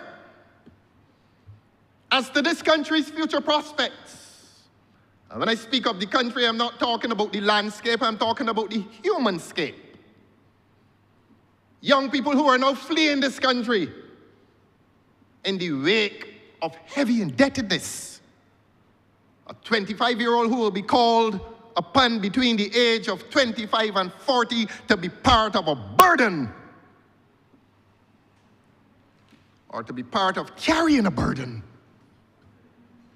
while he is unable to purchase something more than a car. He can't live in his own house, and therefore he chooses emigration and leaves behind the kind of society described by the Honourable member for St. Thomas earlier today when she said she has never seen a society. I'm going to end by quoting the Honourable member for St. Thomas. I have never seen a society fall apart in this way. Things fall apart. Chinua Achebe, I think, wrote that book. The Honourable member for St. Thomas wrote her own book today her own version of things fall apart, and she laments the falling apart of this society. Maybe she'll be punished for it. Maybe she's too senior in the party now to endure any punishment, but I congratulate her. I congratulate her. And she will meet me in the corridor later and say a few words to me for having taken good notes of her speech, for which she received generous applause from those present. But I answer by saying that there is a discomfort in this country in relation to these loans, this time from the, and I don't wish to mislead the people of Barbados. Yes, this one is from the Saudi Fund for Development. The Saudi Fund for Development. I am going to call on the Honourable Member for Christchurch East Central, who made a solemn promise that if he hears anything worthy of a response, he will so respond to it. I think the people of Barbados are entitled not only to hear of the fact of this loan, but if it is for development, please tell the people of Barbados when these development works will begin, or is this another empty promise made in relation to funds that are likely to disappear within the cracks of this society?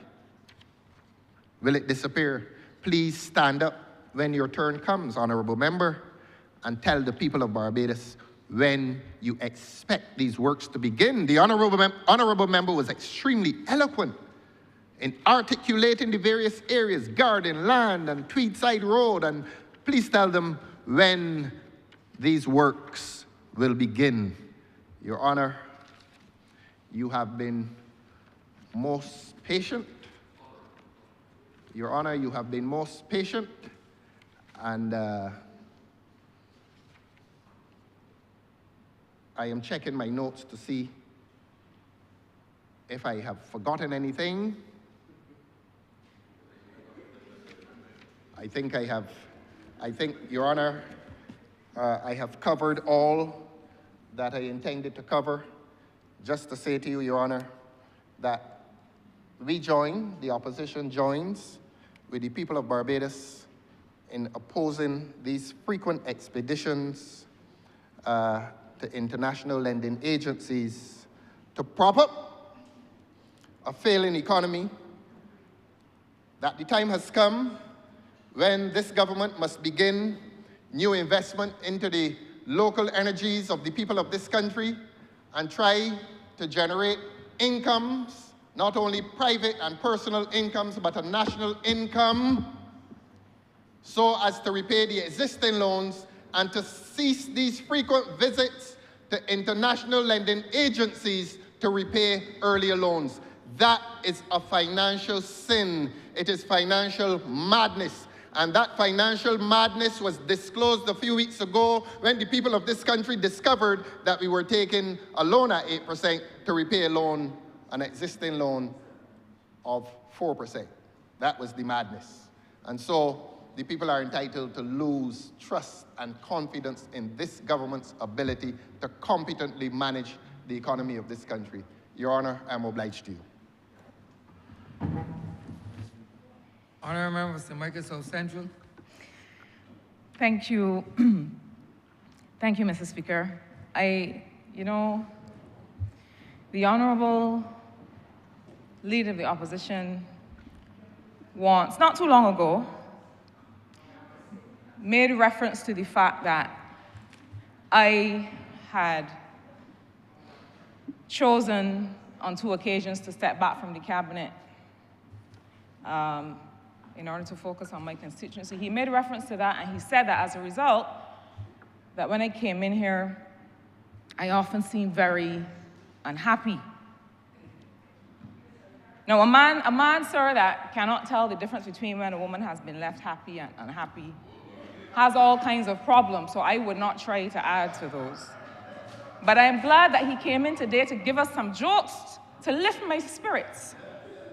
And I'm helpful, I'm thankful, sir, for the effort in that regard. But I have to address one or two of the things that caused some laughter among us. And the reason that we laugh, sir, is not because these things we take lightly.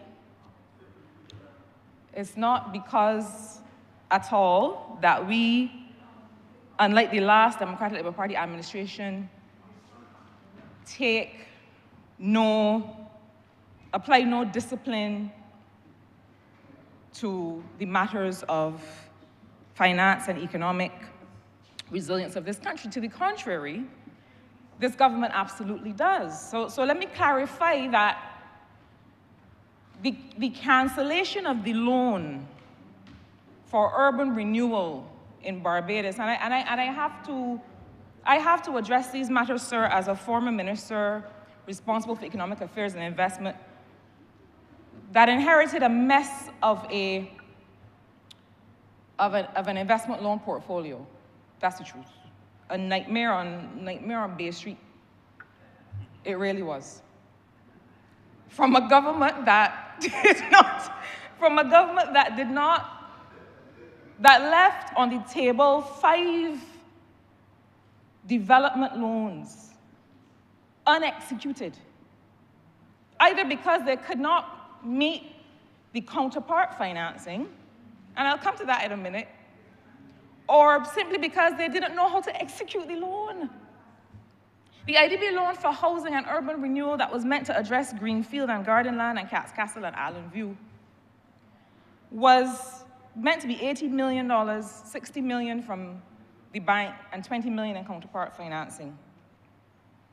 $47 million of that was canceled, not because of any wonderful decision-making by a government, because they could not get it spent. They couldn't meet the counterpart financing for that, nor for the CDB loan for the upgrade of Constitution River that I had the pleasure of seeing executed in Halls Road once I became the MP and the Minister for Economic Affairs and Investment. Because these matters, sir, often when you go to have to execute a loan, the institution will tell you, well, you need to have some skin in the game. We need some counterpart financing from you, either in cash or in kind, so that we know that it matters to you to execute this and that this loan and the project will be realized. So that was, for the avoidance of doubt, that loan was not canceled because of good economic financial decision-making. The people take back their money because it was not being spent. And they felt that if the government, the Democratic Labour Party government at the time kept it, then they wasn't sure whether they would get it back. That is why the loan was canceled.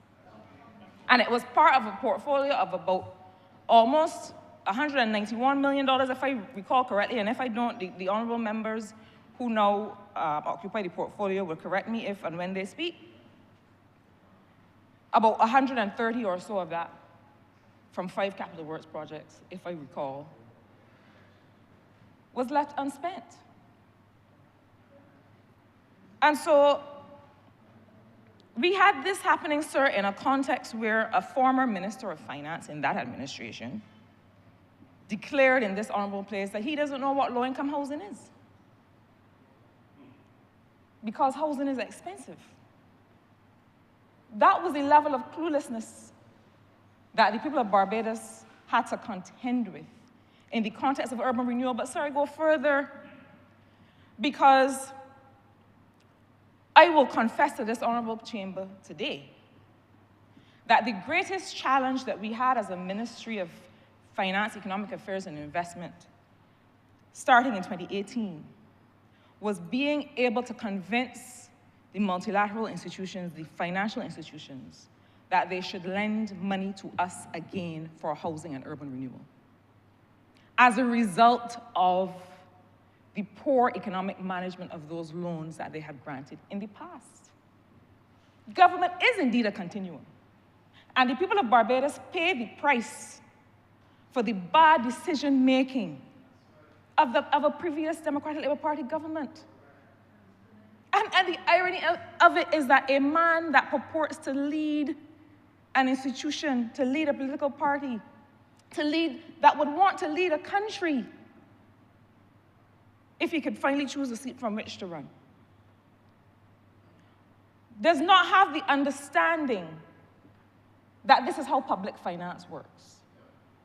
But the reason that this agreement, that this loan financing is so significant is that it had proven very difficult, and we tried. It had proven very difficult. Policy-based lending, which is what we call budget support, whereby the monies come in to shore up the foreign reserves, that kind of lending and other kinds of investment loans, a lot of the loan facilities that the ministers responsible for finance and for economic affairs and investment recently were able to get over the line in terms of debt for climate swaps and so on, those kinds of things came more easily. But the truth is that the international lending community did not have confidence that Barbados would be able to execute investment loans for housing and urban renewal. So the fact that today this kind of loan can come here is a sign of progress, because it has been extreme, and this is not just for Barbados, in general as well. It is a harder task to get over the line, to be able to secure investment loans for this kind of activity. And so I really thank the Honourable Member for the laugh, but I had to cease the laughter to be able to bring some sense, common sense, to the history and some clarity and some truth to the issues regarding those capital works loans. So, sir, the efforts at urban renewal that this project is meant to address are obviously critical. I was pleased to hear the member for Christchurch East Central clarify, and I suspect that is because he knew the question was coming, that this phase 1 that seeks to address Chapman Lane and its suburbs, which lay between President Kennedy Road, Westbury Road, Baxter's Road, Tudor Street, Princess Alice Highway, and Prescott Boulevard, that those are the areas to be addressed in phase 1. I will confess I read that with some consternation. And I am assuming that phase 2, which he very lightly in passing mentioned would deal with Halls Road and the surrounding areas, would be critical. Sir, this is one Barbados. It is certainly one St. Michael. And I often describe parts of St. Michael South Central as the greater Bridgetown area. So I am not trying to separate myself from the noble city of Bridgetown. But I hope we realize that urban renewal in an important capital city, albeit with a perhaps declining population of residents, that urban renewal cannot just be focused in that area. And I will further confess that it is stark and very apparent the difference in investment, in recent investment, between the infrastructure in the city and the infrastructure in the neighborhoods just next to the city. To the extent that areas like Tweedside Road and Halls Road, Carrington Village, Bannister Land, Delamere Land, to the extent that these are areas with historic areas of this country, areas that have regrettably had to experience certain levels of underinvestment, particularly in a previous administration, suggests to me that projects such as this have to be expanded. And I know my good friend, the Honourable Member for the City of Bridgetown, will stand to defend, as he must. But I do not believe that we can take the Bridgetown area or to take this project, and when we talk about urban renewal, feel that we're just talking about town. Because to the extent that the areas that I've just outlined are intricately connected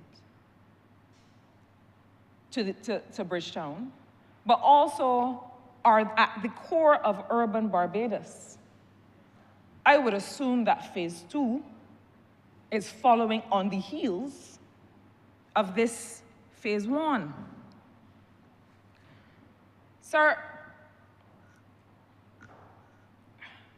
I would further suggest that, the management of these kinds of activities, it's a lot of balls in the air. You're talking about housing, you're talking about water and sanitation and sewage. When we were able to carry out the upliftment of the Constitution River area, the canal, one of the things we said to the residents there was that we would also work to upgrade the sewage systems, that we would be able to do some independent kinds of systems for the homes that they occupy, and that we would also pay some attention to their housing as well as to their businesses. My colleagues in here must be tired of hearing me talk about the unmet project that is the Halls Road Commercial Village. And the fact that we have to do better at being able to forecast, estimate, and manage the cost of infrastructure such that we can deliver to people. It is not sufficient to be able to say, we would love to be able to build this thing that you have clearly expressed that you need, that we have agreed is important, that we have agreed must be executed. But year after year after year, we are not satisfied with the pricing. We are not satisfied with the costing. And it suggests to me, having moved the project from the Ministry of Youth to the Urban Development Commission to all around the place to see who could manage to execute it at the lowest cost, it suggests to me that perhaps what we might want to turn our minds to is the idea of a central government project management and execution entity. So that when we are negotiating rates, so that when we are looking at pricing, we are looking from a central place. Such that, because we know that some ministries are not works ministries, some ministries are not project management ministries, yet we expect them to be able to execute works when really that is not their capacity. And then we wonder why projects that are dedicated to urban renewal are lagging. And so I renew the call to have centralized project management and execution of major projects, such that people in urban Barbados would be able to benefit. But sir, there needs to be further alignment in some of our policy. And I suspect that sometimes we have this artificial separation. I saw recently that there was a discussion about certain trade issues, and the fact that a commitment was made, and I know that as a former Minister of Industry, I have certain other kinds of constituents that will be listening very carefully to what I'm about to say. But there were utterances made recently with respect to the production and the importation of paint. And the declaration made that soon CARICOM would be taking steps to make sure that external competitors, foreign competitors who are producing paint products, would not be able to export into the CARICOM economic region their products unless there were certain increased duties or tariffs paid. And I know that we have to do our best to ensure that our local manufacturers are able to enjoy as much of an even playing field as they can. We also, though, need to understand the knock-on effects of certain economic and trade decisions. We need to consider and understand what is driving the consumer, what is driving the industry that is responsible for construction, what is driving these individuals to choose the external competitor. And we're talking about paint. And what might be the repercussions of causing the local sector, remember, it is not just the paint manufacturing sector that is implicated here. It is also any sector that buys and uses paint. What are the pricing knockoffs? What is the reason for the selections that are being made? And I'll give an example. It could be, and it has been reported, that there are certain kinds of paints and primers, for example, that last longer. If it is the case that certain paints and primers last longer, a person who is erecting new construction or choosing to repaint their home might choose one of those because ultimately that is a lower lifetime cost to them and a lower lifetime cost to the sector. In short, you may be, in trying to keep a promise to one sector, undermining the attempts of another sector to be able to have the lower margins that we as a government call for them to have. Now, we say that to the members of the private sector, to the companies, to the construction companies, to the contractors, that we want them to stay within certain margins because government is not a piggy bank and we can't afford to spend so much money on works and construction. And then we take action that might drive up the cost of inputs. Either drive up the cost of inputs directly by making them pay more for certain products that the customers choose, or drive up the cost of the cost indirectly by causing a person to maintain their property more often, to invest in the things that would maintain the property more often, meaning that overall you're paying more. I just raise these things, sir, because of the concern that while we secure the financing, and I'll tell you, the member for Christchurch is central, and I know well that securing financing does not necessarily mean that you're going to see the benefits home at you. So we secure the financing, but then when it comes to the execution, we have to take particular care. We have to take particular care, number one, to align policies, to align practices. So, for example, that if we say, yes, we want to make sure that we are investing in works in the urban communities, does that align with our trade policy? Does that align with the fact that we're still having issues with the clearance of containers at the port?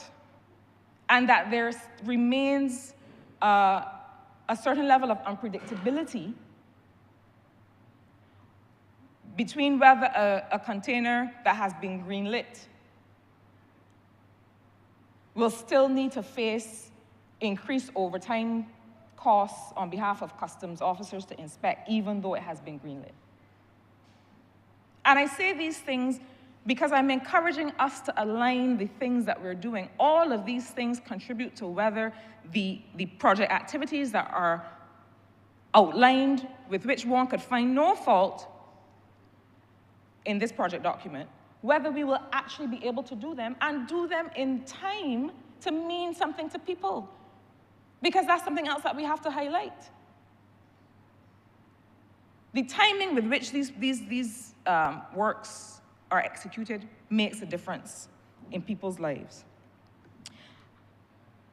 Sir, the other point I want to make has to do with another area of policy alignment, and really of project management. And it has to do with making sure that not only do we have the financial wherewithal to execute the project. We have the personnel to execute the projects. We have the policy alignment to execute the project, and we have the equipment to execute the projects. I seem to recall that with previous projects, and one in particular, I believe it was the CAF sector-wide approach program for roads and culverts and related works. And what we had said at that time was that there would be equipment packages that had to accompany these loans. And why? Because there were too many times, and we saw it before, there were too many times where we said, yes, we got the money to do the thing. We have the personnel. Do we have the equipment? I heard the Honourable Member for St. Michael Southeast make reference earlier to the fact that there were 6 pothole patching trucks on order. And I was happy to hear the update, because the fact is that it causes great consternation for me to learn, if I call a depot, as I have recently, to ask some questions about what is happening to the reports made in Clapham of potholes, to the emergency reports made, because even though Fords Road clearly needs to be repaved, at the very least, can we have the deep, I mean, sir, your soul is stirred when you drop in those particular 2 potholes at the corner, going across from Valerie to crossing Scott's Gap, going over to Fords Road. And anybody hearing my voice know exactly the 2 holes I mean. I could probably picture them. I see a red graffiti spray paint around them. I'm not sure if that's meant to say avoid. But when I make those reports and I hear there is no pothole patching truck, the pothole patching truck for St. Michael is out, it suggests to me that there's a misalignment then. Because we have to line up all the things. We got the money, but I can't put the asphalt on my back and carry it down the road. So it is a matter of, you see, when we bring these things here, they look like they make sense. But then we got to do the fine work of going behind all of this to see, what do we have, what do we need, and what do we have? And how long is it going to take to get there? And sir, regrettably, I experience it every day. Because regrettably, again, we have systems where we know that a part might fail. This part is going to last 4 years. Oh, my goodness. So we buy the part now, and we don't buy another one to put down at least 3 years out, order it, so that by the time we deal with all of the supply chain issues and all of the issues with containers stuck here and there, that we estimate enough time to get the second order of the thing in, and we keep it in the basement. We do that, right? We do that in our households. We put down the thing because we know that we're going to need it later, so that we don't have to run out in the middle of the night in our pajamas, or worse yet, go without it. And so, what you hear from me, sir, is an indication that, you know, the best laid plans need some extra attention. And while we deal with some of these, I mean, I would say vexing issues, because the truth is that the water and sanitation issues that affect us in Barbados are not easily solved. They're not easily solved. But this is a Barbados Labour Party government that has a face it and fix it attitude. Of that, I am sure. So it means then that for those other things, that while we do some of this very difficult work, and while the member for Christchurch East Central and his team work on some of the very innovative financial instruments that they have been able to work on, that we also need to address the very simple things that we can fix. I do not know why a sign for Bakeoff Gap should be on the road. And let me tell you why this matters, sir. I come from Sinclair Road in Hackett Hall. And one time, I was going back up there to visit my dad, passed through one Saturday morning, the sign is down. Not only is it down, it mashed up. Can't read the word. I don't know how other people feel, right? But when I come from a place, when I identify with a place, when I live in a place, and the message being sent to me is, I ain't even care enough about you and your place to pick up the sign off the ground. What does that say to the same young people that we are complaining have no regard for their communities? Do we? Do we? Royal Court, up the road in Britain's Hill, same thing. Signs just falling on the ground as if people don't walk about. It is a slap in the face of the people in those communities, and especially the young people who are happy to tell you where they come from. How many people in this honorable place, or my colleagues, tired of hearing that I come from Sinclair Road? Tired of hearing that I went to Belmont Primary School? I identify with those places. When people identify with a place and you do not show them, demonstrate to them that you are willing to invest in it, forget about these issues of matters of social cohesion and all these fancy things that we like to stand up in here and talk about. Low-hanging fruit. And I dare say that we did not need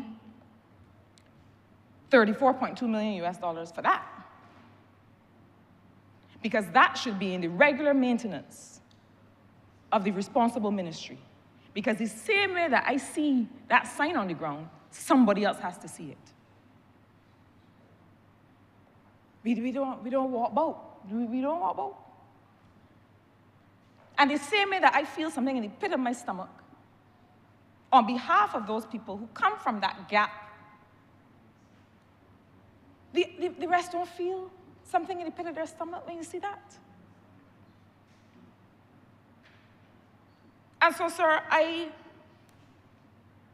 support these efforts tremendously. I know, as does the member for Christchurch East Central, as does now the member for St. Philip West, that coming to these negotiated agreements is not easy. So the member for Christchurch South, the Honourable Leader of the Opposition, could stand up in here and guess about how easy it is to go away and get some money and come back. As if, when I was small, I used to read about the faraway tree and the land of take what you want. So he must take the guy of faraway tree and you climb the tree and you go and pick up $35 million for urban renewal. In an environment where multilateral institutions are barely lending for that anymore because they're telling countries this should be a part of your core financing. But when a country has been left to decay, as certain parts of Barbados were, you can't do it all from your core finance. You can't do it all from your central budget. You have to be able to find the resources to bring the place up to speed. So the second part of these resources that relate to the polyclinics and primary care in Barbados, I will not say much about, except to say this. A similar concept applies. We know, I believe evidence has shown, that if we invest more, yes, we need the infrastructure, we need the buildings, we need to upgrade the facilities, but we also need to invest in the people inside those facilities. And we also need to invest in the knowledge and the information. I regret that I will sound like a stuck record on these matters, Because the less we invest in primary health care, the more we're going to have to invest at the tertiary level. And the fact is that the rates of severe illness from the kinds of things that we can prevent are outstripping the public finances. And it is happening in many countries around the world. Put simply, I am saying the following. A country will find it very difficult to keep up with spending money on treatment when things have gone too far. It will find it far easier to be able to invest at the primary level, to be able to make sure, as I'm seeing that this project does, to make sure that there are expanded dental facilities. So I grew up going to Lady Mead, it was at the time, Sir Winston Scott Polyclinic. We called it Lady Mead. And I still remember the 2 dental hygienists I used to go to. It probably wasn't the best idea that in exchange for us behaving at the dentist, my mother used to carry us to Purity and buy a jam buff. But at least that was only a couple times a year. But investing at that level meant that there was less money to spend on care, on treatment, later on. And I hear all of the things that we're saying about what is needed at the Queen Elizabeth Hospital and the fact that people expect to get top-of-the-line surgery and other interventions for illness. I hear that, I understand. And I think that it is noble for any country to target universal tertiary health care. However, when we take the pie and we cut it, when we look at the competing cases, when we look at the competing levels of intervention, it is a very difficult thing to ask a CEO of a hospital or a doctor in a hospital, well, where are you going to spend the money? On this particular manifestation of an NCD or that one? On this particular manifestation of smoking for 20 years or another manifestation of cancer or of a different kind of cancer? These are the things that are uncomfortable questions. But the fact is that unless we change the model of healthcare to front-load investment at the primary time, at the level of the polyclinic, to teach people how to eat, how much to eat, what not to eat, how much to move, how much you need to sleep, the fact that alcohol is poison and is poisoning our bodies. I see certain heads snap up in here and look at me. But the evidence is showing that. I'm not judging your choices. But the evidence is showing that. I used to say, how many ever drinks a week? No, they say there is nothing redeeming in alcohol consumption. There is nothing.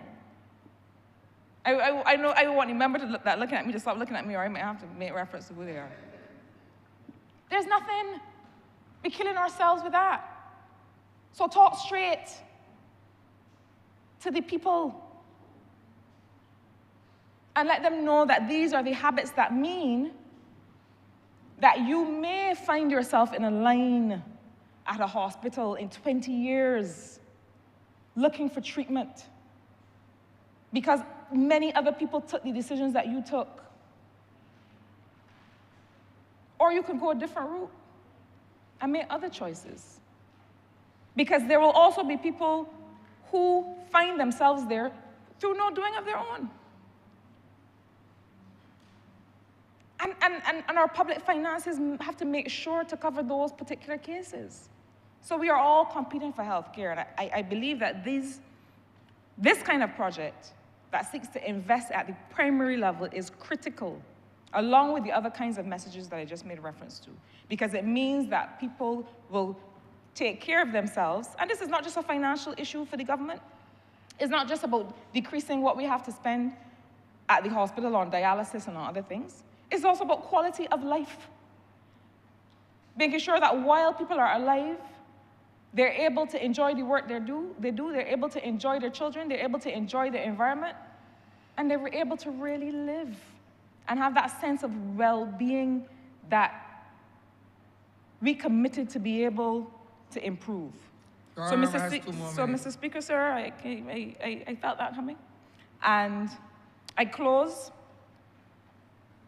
by saying that I support this project that focuses on urban renewal and investments in primary health care.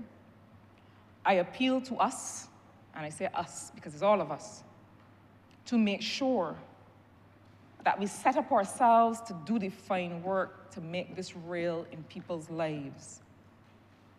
And where we are able to move now, before the first drawdown of money, where we're able to pick up $50,000 that's already sitting in the ministry and fix the signs on the road and fix the little things that make people feel as if you're looking in on them and caring about them, that we do that.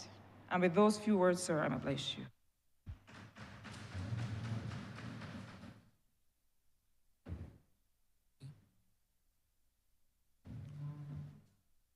Honourable Member Sir Michael North. Thank you, Mr. Speaker, sir. It is a pleasure to be able to stand and lend my support to this resolution that is before the House, the resolution to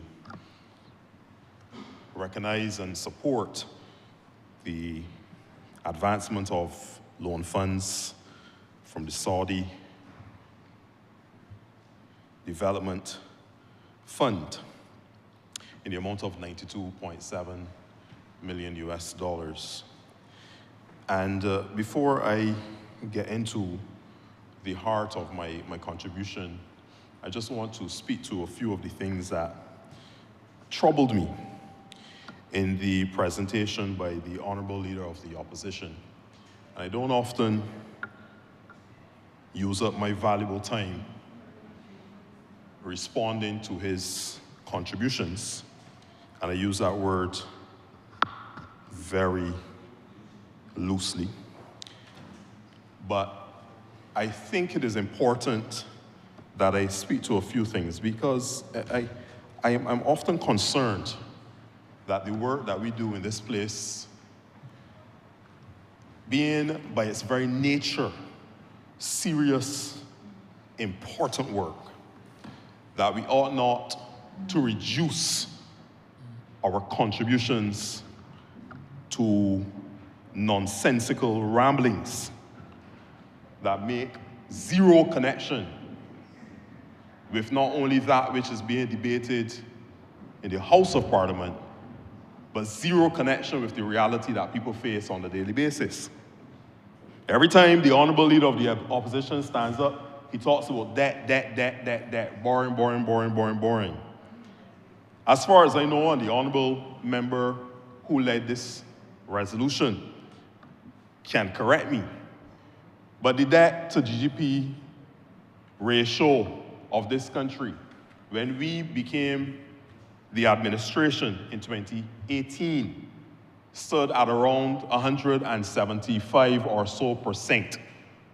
Debt to GDP, 170-something percent.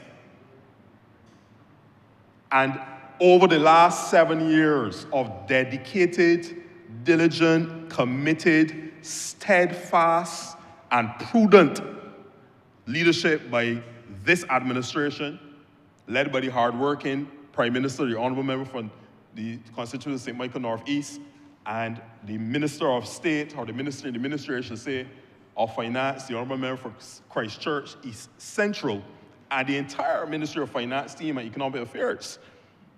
We have been able to see that debt to GDP ratio drop from 170-odd% to just over 100% in the last reports. But Mr. Speaker, sir, well, that in itself is an indicator that this administration is doing a good job when it comes to the management of our debt. So stand up every single week just talking about debt, and boring, in the absence of realizing that there is prudent fiscal management that is going on right now, And when you juxtapose that with the nonsense that happened under the administration that he is a part of now, that he now leads, the party that he now leads, that the honourable member now leads, there's chalk and cheese. Mr. Speaker, sir, chalk and cheese. There is no comparison. That is one. The second point that he mentioned that gave me cause to just spend just a few seconds really on his contribution. He said something that really it offended me. He said that the government continues to borrow and take loans. And his exact words were loans taken, and people have not seen the benefit of these loans. Mr. Speaker, well, we would have to be mad people as an administration to go out there and borrow money, take on debt, that we do not see a direct benefit to the people of Barbados. We would have to be mad people. And I think right off the top of my head of the loans that were borrowed, I think it's from the Chinese Exim Bank, if I'm not mistaken. The Chinese Export-Import Bank, where we borrowed funds of $230 million for the Scotland District Rehabilitation Project. And Mr. Speaker, sir, I remember as a citizen in this country seeing the plight of people in Whitehill, in the constituency that my honourable friend here now represents, St. Andrew. I remember, Mr. Speaker, seeing people that could not get from one side of Whitehill to the other because of broken down roads.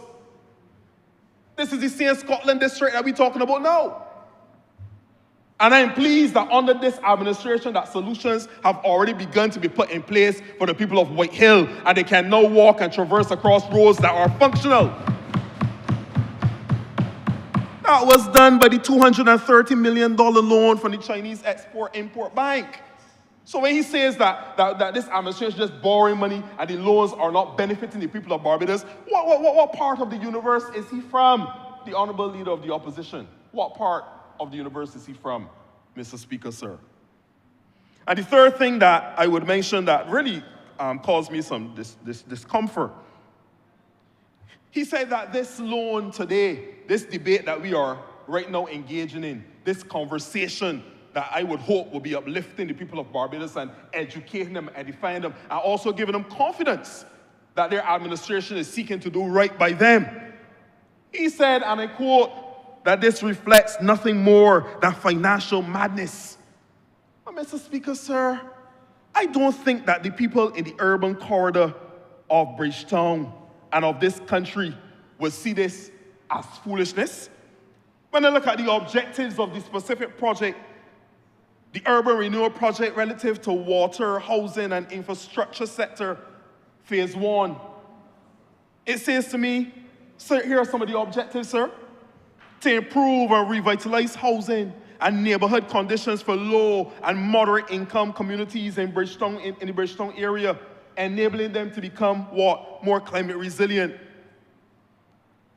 The second objective is to contribute to providing additional affordable housing solutions for low and moderate income families. That is foolishness, sir. I don't think the people that are in Cat's Castle, etc., I don't think the people that are in Greenfield, etc., in the heart of Bridgetown, the Bridgetown environs, that the honourable member for the city of Bridgetown, I'm sure will stand up and speak to this as well in more detail. I don't think they will see that this loan is, as he said, nothing more than financial madness. I don't think it's financial madness to them. When we talk about constructing connections to sewage treatment system in the Bridgetown area, construction of sewage tanks and connecting them to local sewage system, upgrading low and moderate income residential houses and retrofitting homes so that they're better able to withstand hurricanes and other climate adaptation solutions. I don't think that is foolishness, sir. I think that we're doing serious business here in this parliament. And I think that we as an administration are also doing serious work to improve the lives of the people for whom we represent. So these things, as I said, I don't often waste my time, because I know, sir, you're monitoring my time very closely. And I would love if you can give me back the 5 minutes I just spent there, but it's all up to you, sir. So as I move on from that, I wholeheartedly support this loan because, as it said in its description, this is a developmental loan. Every single person within this chamber and outside of this chamber has to manage a household, has to manage income and expenditures. And many times, at a personal level, we have to go to a financial institution and ask them to borrow some money so we will be able to go a little further and a little faster. Mr. Speaker, if you want to build a home, you can build it out of pocket. You can take up your money that you earn on a monthly basis and buy a handful of bricks here and there, a bag of cement here and there. And Mr. Speaker, it may take you a long time to do. It may take you months, it may take you years, it may in some cases take decades. Or you can go to a financial institution, go through the process, apply for a loan, let the people give you a mortgage, and you may be able to build your home a lot faster and be able to get in it and enjoy the fruits of your labor. So borrowing is not a sin. There's nothing wrong with borrowing, especially if you do it in a manageable, sustainable, and prudent way. Absolutely nothing wrong with it. So when we go and we engage the international community, the Saudi Development Fund in particular, and in this case, to engage them for developmental funding that will help us to be able to engage our people in the urban corridor, to improve the lives of our citizens at a very basic and grassroots level.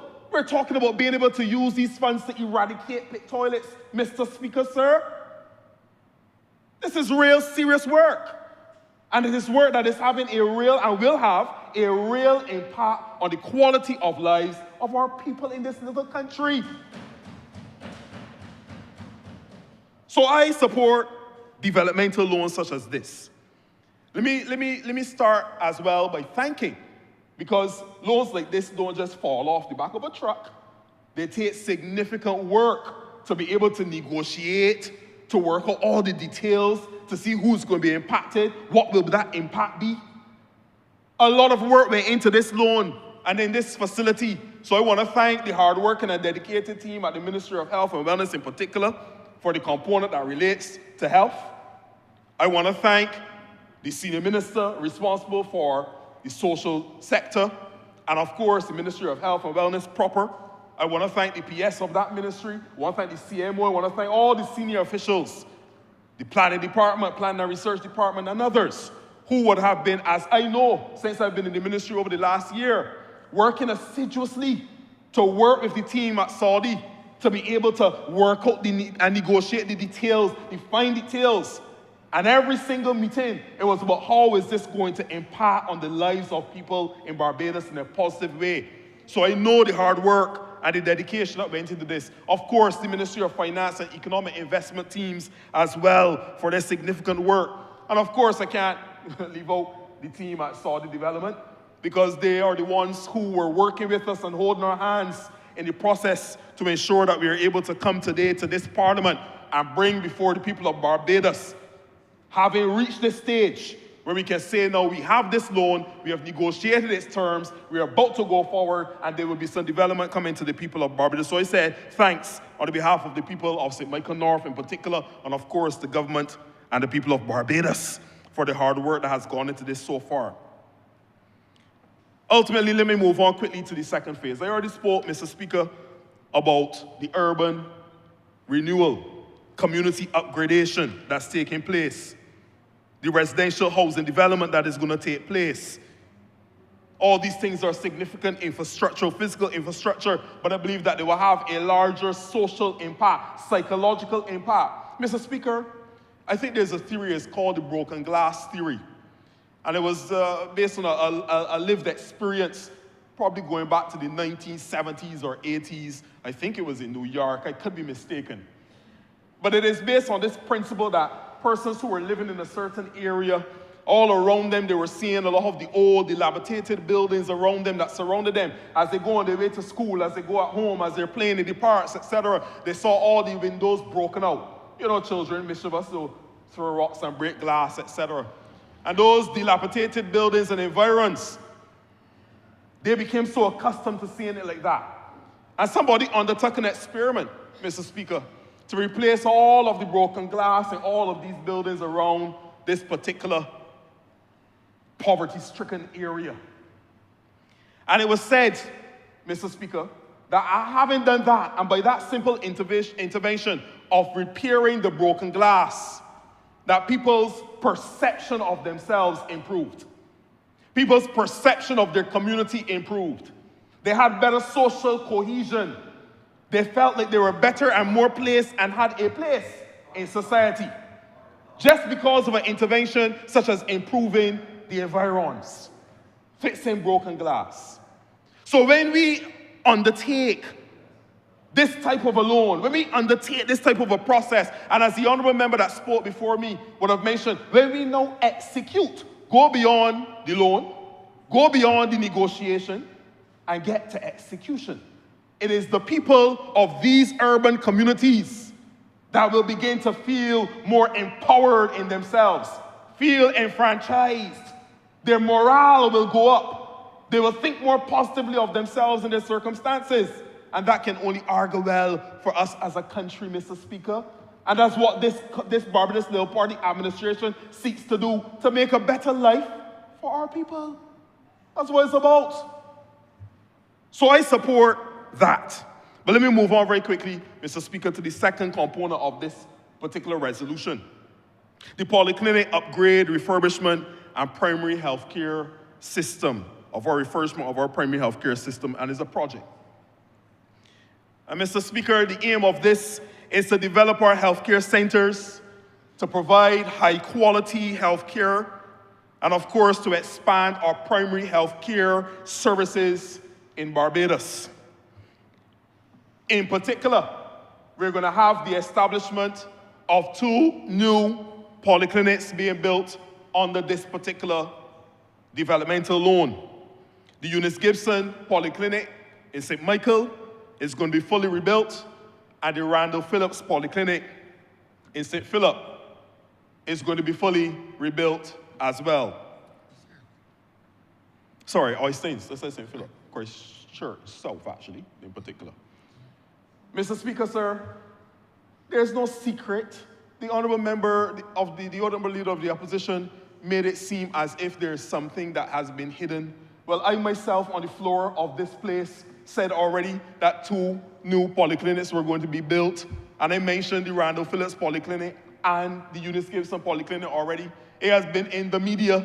It has been said many times going and coming. There's no new secret. So when he says that we did not say that we are going to be building 2 new polyclinics, that is not so. Mr. Speaker, that is clear and that is known. We'll not waste any more time on that. But we're seeking to modernize each of our polyclinics as they stand right now. And there's a PAHO WHO standard when it comes to hospitals and other institutions. They're called smart hospitals and institutions and healthcare institutions. They focus and they highlight environmental sustainability, waste management, and water conservation. So these institutions are being fashioned under the smart hospitals and health institutions framework of PAHO WHO. And that is to ensure that as we build them and rebuild and refurbish the ones that we are going to just be refurbishing, that we're doing it with that standard in mind to ensure that we can have environmental sustainability, water conservation, and of course, proper economical and environmental waste management. We're seeking to modernize 7 of our 9 remaining polyclinics, 2 being fully rebuilt, 7 being refurbished. We're upgrading all of our equipment within these facilities, point of care equipment. And this is medical devices, Mr. Speaker, that allow us to be able to do diagnostic testing where persons are. So being able to move a piece of equipment to a patient, whether within the polyclinic setting and in some cases even outside of the polyclinic setting, to be able to do diagnostic tests this in its sense, in itself, will be able to improve the delivery of healthcare because it can increase and enhance the speed at which results can be delivered, and of course then interventions can be made. And in essence, Mr. Speaker, sir, as other speakers have mentioned, this is ultimately to help our government and of course the Ministry of Health and Wellness to better strategically align our focus relative to the delivery of primary health care. Mr. Speaker, sir, there's an old adage, prevention is better than cure. And then there's another adage, I believe that one may be an international one, but I think that there's another one, if I can localize it a little bit, that I heard from the time I was a little boy. An ounce of prevention is better than a pound of cure. I think it's a good baking terminology. An ounce of prevention is better than a pound of cure, Mr. Speaker. And this speaks, and this speaks to the fact that we ought to spend and invest. And I heard the Honourable Member for St. Michael South Central speak to it. She indicated that we need to front load. And it's really about investing. The spending is going to take place one way or the other, Mr. Speaker, sir. You're either going to be spending at the front end, where you're seeking to bring prevention of illness, or you're going to have to spend at the back end, where you're trying to treat illnesses and diseases. So you're going to spend in any case. But the research has shown us within the Ministry of Health and Wellness, the international research has shown us that spending in preventative measures relative to health and wellness has a far greater return on investment than spending relative to the treatment of illnesses and diseases. It is better to spend your dollars in trying to prevent people from being ill than trying to treat people who then become ill, Mr. Speaker. So this aligns perfectly with the strategic focus and drive of the Ministry of Health and Wellness. And I can say to you, even in the name itself, we have gone past just being a Ministry of Health to being a Ministry of Health and Wellness, seeking to encompass the messaging around wellness, overall well-being for our people. And as I say that, Mr. Speaker, we have to take stock of where we are as a country. 83% of our deaths in this country are caused by non-communicable diseases. 8 out of 10 persons in this country on a daily basis are dying because of non-communicable diseases. Diabetes, hypertension, chronic respiratory illness, cancers. These are the things that are taking our citizens out. And even when it is not causing mortality, Mr. Speaker, it is doing a hell of a job, if I may say that. It's doing a hell of a job of causing morbidity. So it's causing our people to also lose their productive years. So you have persons, and I have asked for the ministry, I've asked for my technical persons within the ministry to do calculations relative to the productivity losses to a country. For the man hours that are lost because of people being out due to diabetes-related issues, hypertension-related issues, cancer-related issues, and others. There's a significant portion of our GDP that is being lost on an annual basis, Mr. Speaker, because persons are ill and they're not able to produce at the levels that they want to. So NCDs are no joke. They're causing our people significant distress, and ultimately, there is a cost to the NCDs. There's a financial and economic cost to NCDs when that star employee, who is often on the job first and leaves last, when he or she gets struck by an NCD and they cannot give the same level of output, they cannot give the same level of energy to their task, Mr. Speaker, as a country, we all suffer because of that.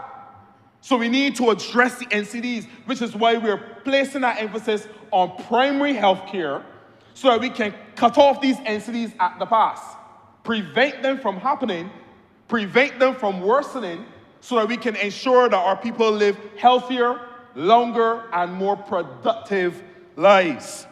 Mr. Speaker, ultimately, our polyclinics sit as a major component in our delivery of healthcare within our country. The polyclinics, 9 of them, are spread across the various communities, strategically so, and they were all designed so that people within either walking distance or one bus route would be able to get to their particular polyclinic within their catchment area. So I don't have to leave St. Michael and go up to St. John to go to the polyclinic. I can go straight to Eunice Gibson, or I can go across to some other one that is closer to me in my catchment area. But we must appreciate that many of these polyclinics were around for many decades. So you're dealing with a very aged facility in many cases, run down, in need of refurbishment, and in some cases in need of full renewal. So this is an important loan in that regard, because we need to ensure that if we're focusing on primary health care, that the institutions, the facilities, the spaces where we're delivering that primary health care is at its optimum. It is at its highest standard. It is cutting edge in that regard.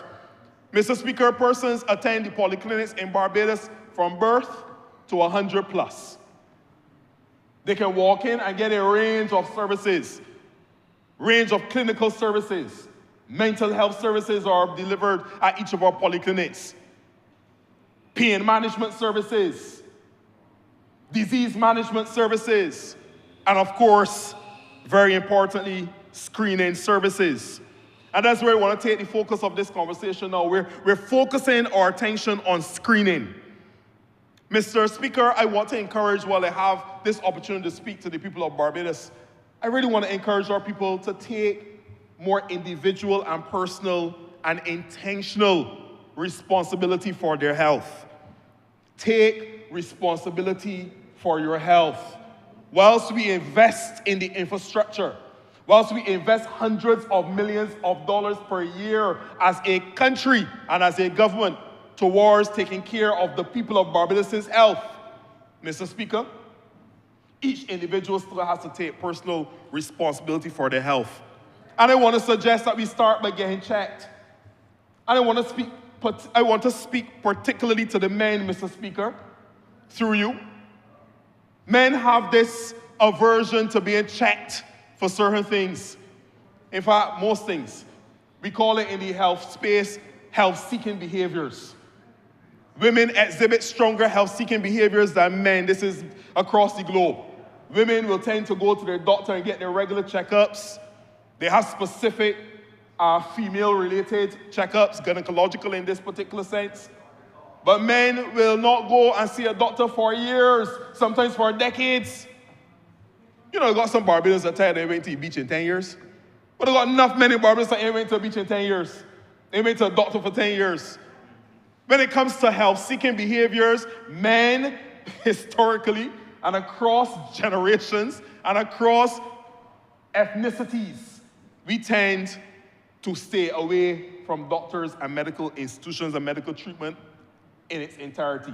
I want to speak to the men of Barbados. Take better care of yourself.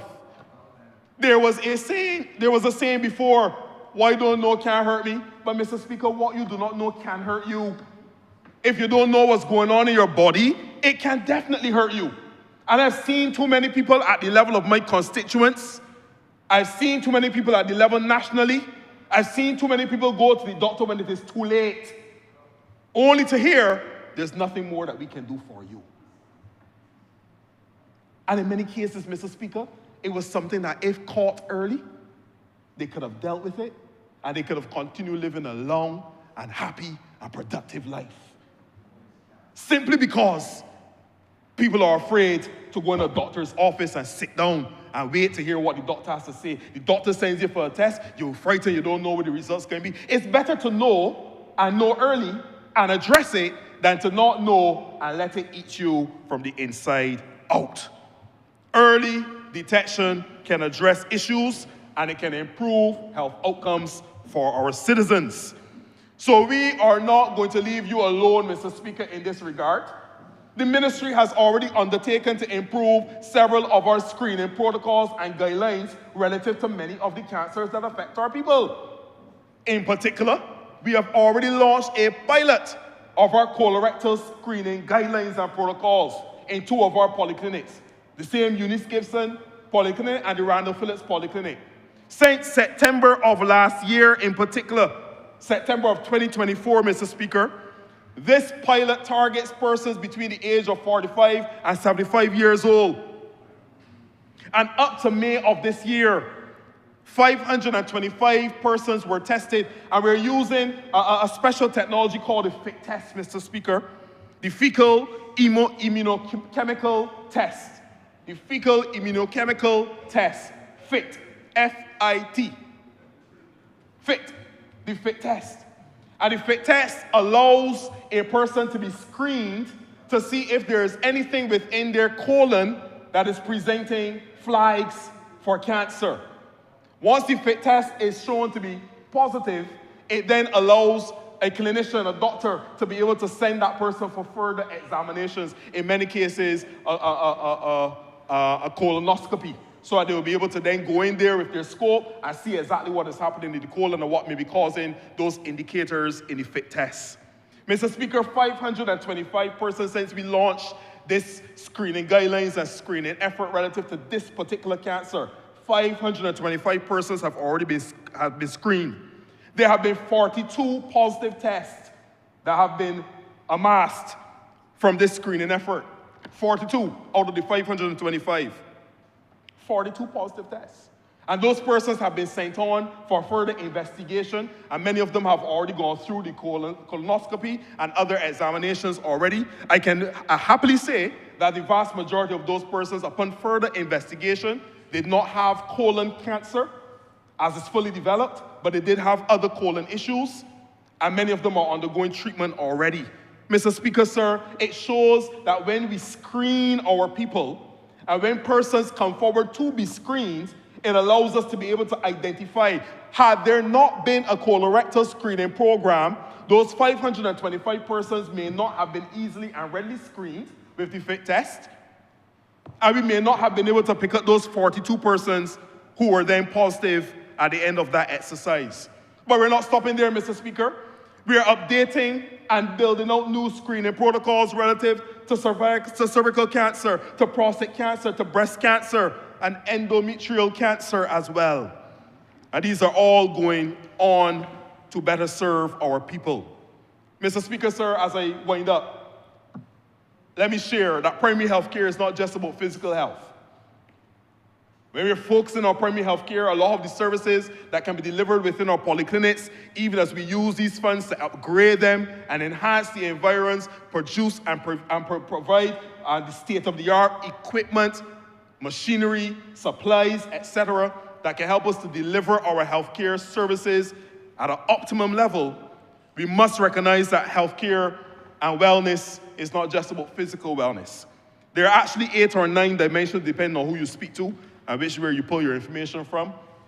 And even within the government of Barbados, the Ministry of Labor deals with 9 dimensions of wellness. The Ministry of Health deals with 8 dimensions of wellness, but they all overlap. It's all the same. So let's look at the 9 dimensions of wellness. Physical wellness, of course. Intellectual wellness, your mind, your state of mind, your learning ability, creativity, etc. Emotional wellness. This is something that a lot of people don't pay attention to in our country. How do we manage our emotions? Feelings of anger, how do we deal with that? We call it emotional intelligence in some settings. Your self-awareness, and therefore how you handle what is happening around you and triggers around you. Social wellness is also very important. How do you feel as a member of this society? Do you feel a sense of belonging? And I dare say, Mr. Speaker, sir, that if we were to do a thorough examination and even correlation, many of the instances of crime that we see and deviant behavior that we see amongst our young people, I believe that they are lacking relative to their social wellness. They don't feel like they belong. And if we want to address primary health care, it must go beyond the physical interventions. And we must help as a wider society to get our people to feel like they belong in this society, this thing called Barbados, Project Barbados. They must feel like they belong. Spiritual wellness. Can't do it without a moral compass, a moral and value-based foundation. Understanding that there's something bigger than you. And all of us in here recognize that there's something bigger than us. I remember you have 2 more minutes. Thank you, Mr. Speaker, sir. Spiritual wellness. environmental wellness, financial wellness, vocational and occupational wellness, and of course, cultural wellness as well. So ultimately, sir, this Saudi Development Fund and this loan that we're taking from them will allow us to be able to really invest in our primary health care and our wider health care delivery within our country. And it cannot end without highlighting the hardworking and dedicated healthcare workers across the length and breadth of this island, within the polyclinic setting, within the tertiary healthcare setting, within the Queen Elizabeth Hospital, wherever they may fall, even within the private sector as well. Mr. Speaker, sir, there's this saying that became, I think, very popular during the time of COVID. All superheroes don't wear capes. I think it became popular during that COVID time. All superheroes don't wear capes. And it really reminds me of the dedicated, hardworking, and committed men and women who go to work every single day. We call them during COVID frontline workers. They were on the front line. That's battle talk. They were on the front line. They were the ones who were most at risk in many cases. And they went out there day after day and they braved it all on our behalf to ensure the wellness and the health of our people. So our nurses, our clinicians, our consultants, the custodians, the general workers, the orderlies, every single person who's a part of our healthcare system. This investment through this Saudi loan that we're taking today and that we're debating today is an investment in them as well. And I want them to appreciate the investment that's being made in them and to continue to give of their utmost best in the delivery of healthcare in our country and for our people. And my last note, maintenance, Mr. Speaker, is key. I've seen in my short sojourn in public life that we get funding for a lot of things. Many new buildings are erected, but there is a challenge relative to maintenance. Too many of our government offices, Mr. Speaker, have fallen into disrepair in some cases. Lack of maintenance or lack of effective maintenance schedules cause us to then develop what people describe as sick building syndrome, etc., etc. I know that the Prime Minister, the Honourable Prime Minister, I think in last year's budgetary proposals statement would have indicated the establishment of a polyclinic management committee that will be responsible for the maintenance, the management of the affairs, the property relative to our polyclinics. And I want to underscore that even as we make this tremendous investment in refurbishing and building up 2 new brand polyclinics, 7 existing polyclinics, we must ensure that there is a proper and effective maintenance schedule that is put in place for equipment, property, and ensure, therefore, that this investment can last a long, long time and continue to benefit the people of Barbados for generations to come. So with that, Mr. Speaker, I support this loan, this resolution wholeheartedly, and I look forward to the improvements and the enhancements that will take place relative to the delivery of health care within our country. I'm obliged to you, sir. Honourable Member for City of Bridgetown. Thank you very much, Mr. Speaker. Before I start, I want to say I really commend the last speaker, the Honourable Member for St. Michael North. Let him know I really enjoy his presentations. Mr. Speaker, I want to start on a saying. It said, we are a small country trying our best to do our best. Mr. Speaker, sir, we are a small country trying our best to be our best. The Opposition Leader, 4:51 p.m., July 15, 2025. One of the few things I agree with the Opposition Leader on. And that is why I stand to support these 2 resolutions. Because, sir, these 2 resolutions keep us on a path, keep us in the lane in which we can continue to be a small country trying our best to do our best.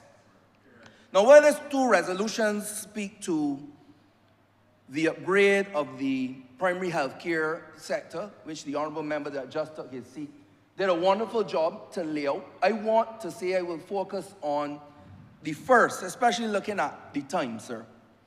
But before I go on to the first, I want to say I am extremely grateful that we have seen it fit as an administration to recognize that we need the rebuilding of 2 new polyclinics, and we need the refurbishment of the 7 to upgrade, to benefit all and sundry. Because all of us become one very quickly when it comes to our health. Health is extremely important, sir. But moving along quickly, I want to talk about phase 1, the water, housing, and infrastructure part of this particular resolution for debate today.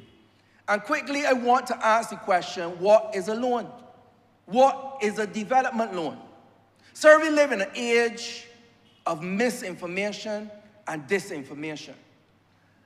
And I'm at pains to point out, misinformation is sometimes when you unintentionally misinform someone, and disinformation is when you intentionally misinform someone.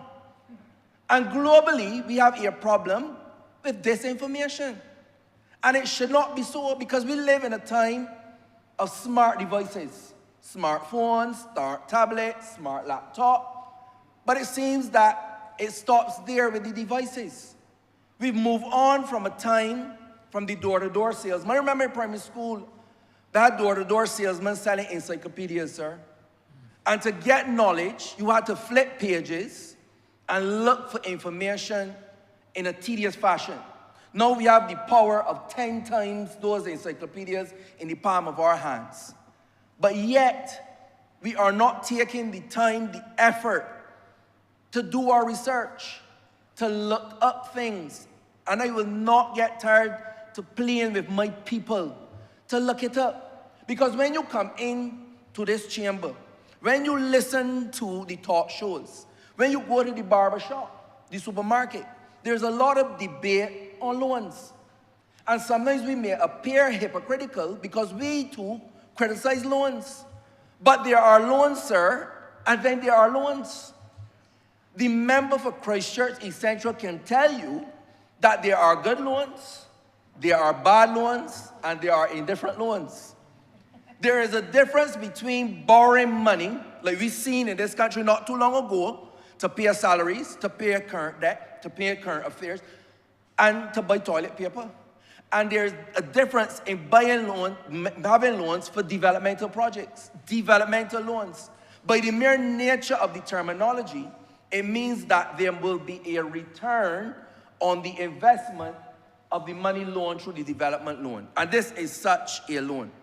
For me, this is a fundamental resolution, and it reminds me, as I was doing my research, looking through not only this resolution, but the history of this party, looking at things like the Tenantry Freehold Act and so on.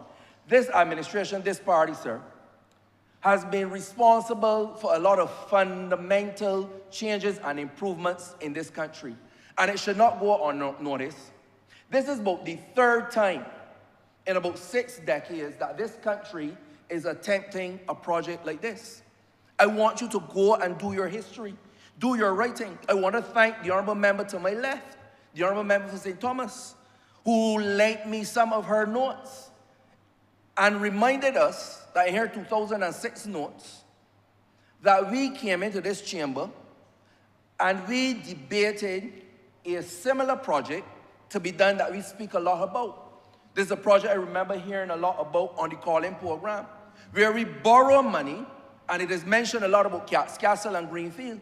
But I want to go into the members' copious notes and let this chamber and this country be reminded that it included Garden Land and Allen View as well, because the technicalities with the cave, Greenfield.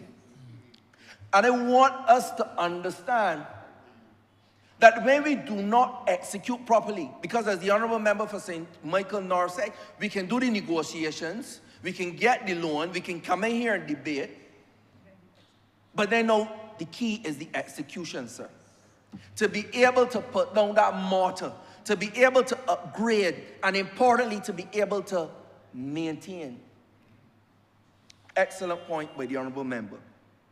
So when we think about urban renewal, urban regeneration, all the different names, What many people may not know is that within my heart and soul, there's a history and there's a passion for this.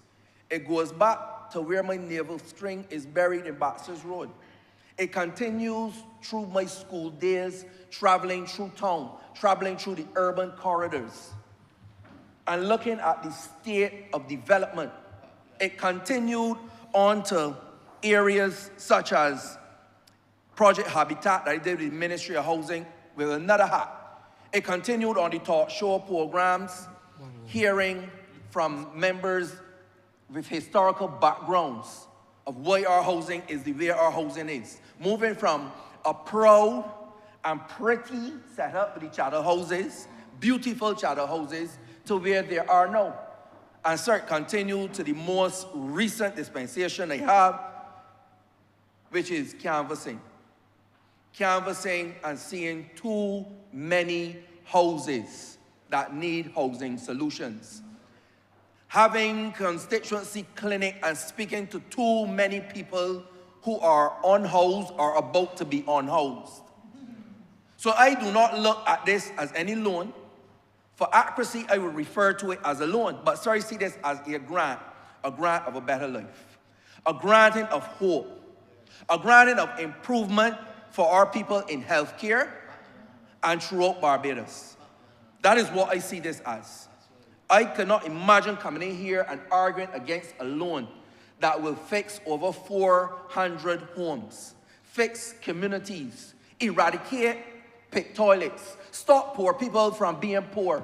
I cannot imagine coming into a chamber, sir, and arguing against it. Have a little conscience. I cannot contemplate it, sir. But sir, in moving on, as I want to do, I want to say a special thank you, because one of the things we should never forget is that we stand on the shoulders of those who went before us. One of the former honorable members for the city of Bridgetown, now a dame, a former honorable member for St. James South, now a senator, a deputy president too, would have been the two persons spearheading one of our last attempts at doing this. I want to thank the honorable member for St. Michael Southeast, Christchurch East Central, in the work that they spoke about today on this resolution in fixing places like Murphy's Pasta. And I want to use that point to encourage all honorable members to support these types of resolutions. When we are talking about urban Barbados or rural Barbados, we have to understand we are one Barbados. Sometimes when you talk about the city of Bridgetown, I get a little slap because people say everything for the city of Bridgetown. But understand that the city of Bridgetown is our capital city, and that it affects all of the arteries and all of the things going on in Barbados. I do not support it just because I'm the representative. I do because I am, but not only because I am. I had 2 floods in the city of Bridgetown since taking office. And I commend the members for the work in Murphy's Pasta because I heard of the history of flooding in Murphy's Pasta. When the rain set up, my knees used to knock because I knew the type of messages and calls that I will get when people's homes are flooded out. Now, only on 2 occasions, and they were probably avoidable situations, we had flooding. On one of those occasions, sir, when the pump that those members that I mentioned before who were responsible, the immediate past member for the city of Bridgetown too as well, Lieutenant Colonel. The flooding went all up to what we used to call Fairchild Street bus terminal, sir. Now called the Granville Williams Terminal. Now, all parts of Barbados use that particular terminal to get to and from work and school, play and recreation. And that is why I am saying that when it comes to these types of resolutions, we have to understand that the city of Bridgetown is not just a constituency, it is our capital city. The city of Bridgetown is really, for me, when you look at it, it is residential, it is the capital, and I also speak about the number of visitors, because any given day on clinic, I see people from all 3 of my constituencies. It could be the residential, it could be the capital, or it could be the visitors, not necessarily crews, but those from CARICOM who frequent the city, and those who come to Barbados to do other work in the city that find their way into the constituency as well. And that is why I ask people to support this particular But I want to emphasize to the country, sir, that urban does not mean the city. Urban does not mean Bridgetown. About 1/3 of Barbados is urban, although 2/3 of Barbados live within the urban corridor. And that is why it is important to understand that the phase 1, 2, and 3, that we move and we start in the city, Chapman Lane, New Orleans, and the surrounding areas, Pickwick Gap, Westbury, and so on, but we move on up to the Bayline, and then we move on into Greater Bridgetown, and it complements what we are doing in rural Barbados. Because as the Honourable Member for St. Michael South East spoke about earlier, we have work going on. Remember, we have the Scotland District work that we are doing as well. So there's a balance going on. This administration take comfort in knowing that we are looking out for all people all the time. It is not one and not the other. We have to look out for all Barbadians. So let us not bicker about a loan, but praise a grant of a better life. Mr. Speaker, sir, for me, I want to say that this resolution is about all things to all people when it comes to improvement. And why do I say that? Because all things remaining equal, I have a vision.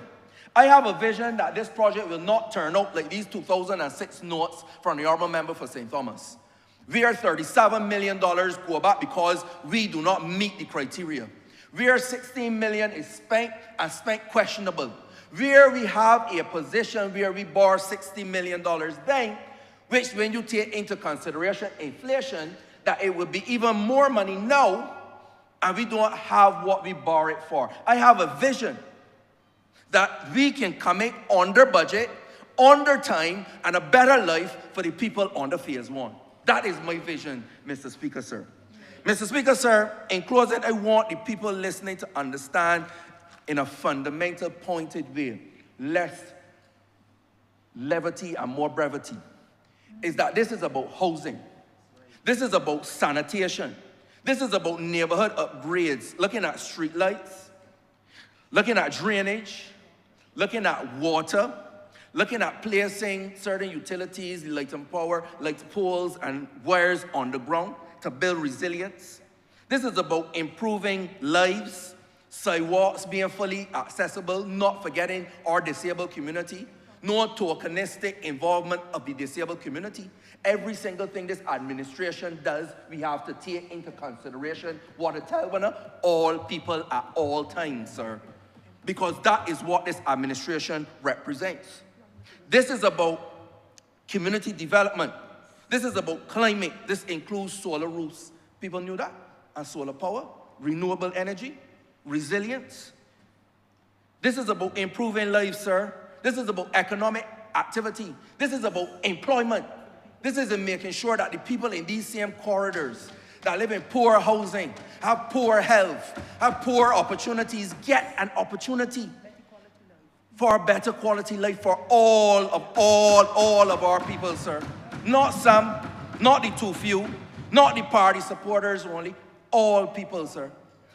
I beg and I beseech the minister responsible to ensure that the employment opportunities are spread among. We talk a lot about it, the small contractors. Make sure that everybody can get a piece of the pie. Because at the end of the day, the artisans and everybody being involved, this then becomes a project about health and housing and the removal of pit toilets and sanitation. It becomes a project of hope. Hope in a better tomorrow. The improvement of mental health. The improvement, because when you look at the social determinants of poor health, the social determinants of crime, I remember my notes. These things are all linked in to poor housing. So if you improve the housing, imagine improving the housing in certain areas in Barbados. There is a direct link between the mental health, drug use, and crime and housing in Barbados. Brought to me in the most stark way from a group of guys in the point. They may have studied no sociology or psychology, but they brought it to me.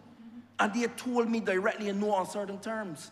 And that is why I believe that today we invoke the spirit of a former member for St. Peter today, being the third member to mention that this is an administration that will face it. This is an administration that will fix it. This is an administration that came to public life to ensure that we stop poor people from being poor. And after the building of the sewage plant, 4 administrations ago, 9 terms ago, 43 years ago, sir, we are here now to face that problem and fix it, get those people connected, all things remaining equal, that vision could be served. And the people from Chapman Lane and New Orleans, Pickwick Gap, Reed Street, can't forget Reed Street, Mason Hall Street, and all the environs that they can see a better life for all of our people. Mr. Speaker, sir, I am obliged to you. Honourable Member for Indian South. Thank you very much, Mr. Speaker, and I want to congratulate all of my colleagues who've spoken thus far, who have raised their voices to support this loan from the Saudis to enable us to do our urban renewal and also to do our polyclinic upgrade. Mr. Speaker, any Barbadian listening to the Honourable Member for Christchurch South who has an understanding of the interests, the needs of Barbadians and how we should go about it would be deeply disappointed in his offering this afternoon. Because, Mr. Speaker, what we were treated to was a lot of rhetoric and drama, but was not rooted in an understanding of how to achieve the best interests of Barbadians. And what it tells us, that if that is the leader of the opposition, then the Democratic Labour Party is in great trouble and are in danger of never being able to become competent to govern this country. And I say that because he stood here and talked about the fact that he sees it as imprudent to borrow. As though every time you borrow, you are putting the country in greater harm and danger. He used terms, Mr. Speaker, a government in crisis, an economy in perilous trouble, because he sees borrowing as an indicator that you're in trouble. And what that does, it demonstrates his lack of understanding of even the basic human life that the ordinary citizen lives every day. I do not know of any bank that lends anybody money who cannot pay it back. I do not know of any bank that looks at your affairs, looks at your fiscal behavior, sees that it is at risk and decides they're going to lend you money. I don't know of any bank that does that. The only reason this country can borrow money, whether it was from the IMF or now that we're going out on the market, the international market, is because there has been a considered effort to properly manage this economy and bring it back from the brink. Where was it? We were the 3rd highest indebted country in the world under the Dems. That was the first time in our history that we ever had to cover ourselves in shame that we were the 3rd highest indebted country in the world. It's like the shame we felt earlier about the West Indies going down and out for 27. It's that same feeling. 178% debt to GDP ratio. And to hear him talking about not borrowing, what happened to them was that they came to a place where nobody would lend them a penny. They were not a good risk.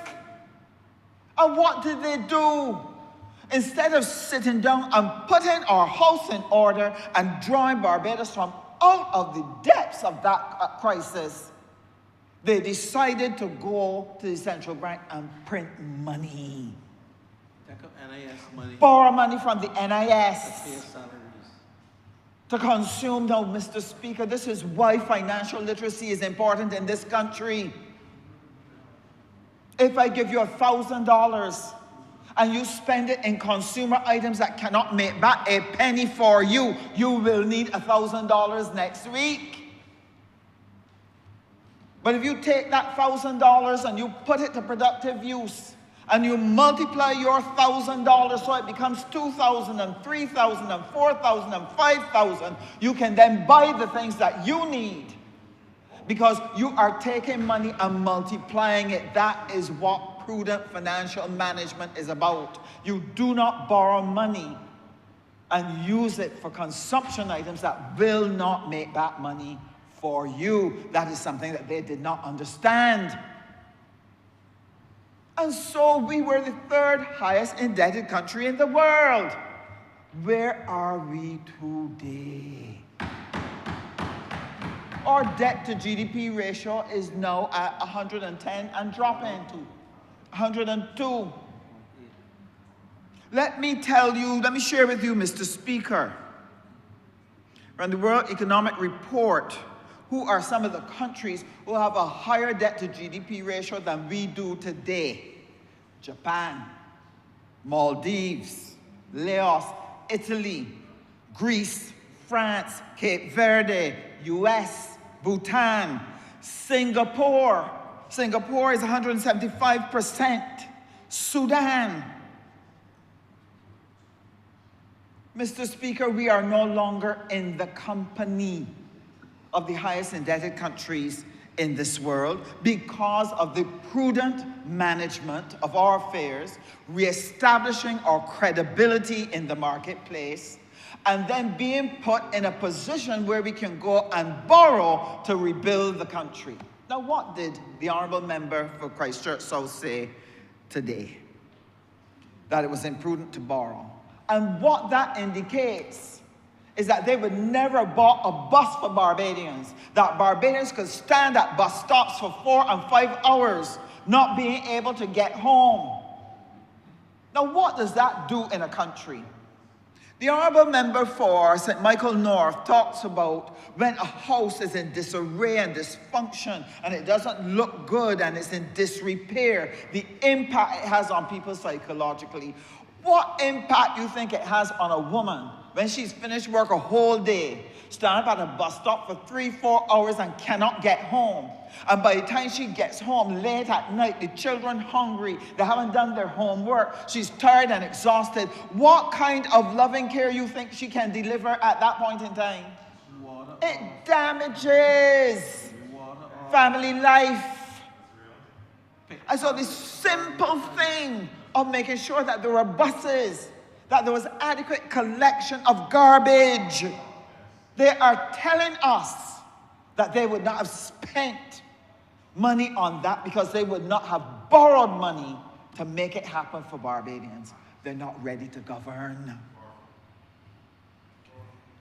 They're indicating that the money that we spent in our schools on education, making sure that every child in this country, whether his parent had money or not, could have a laptop, could have access to a computer, have access to the internet, that that child could go online and learn. They would not have spent the money. They would have allowed our children to fall behind. And then those children would not have been able to perform and to be able to be part of the labor force to build this Barbadian economy that we can go into a future with confidence. They would not have spent the money. It's not only that. At the university, I don't know what they were thinking. We do not have minerals. We do not have oil. We do not have those other resources that can make money for us as a country.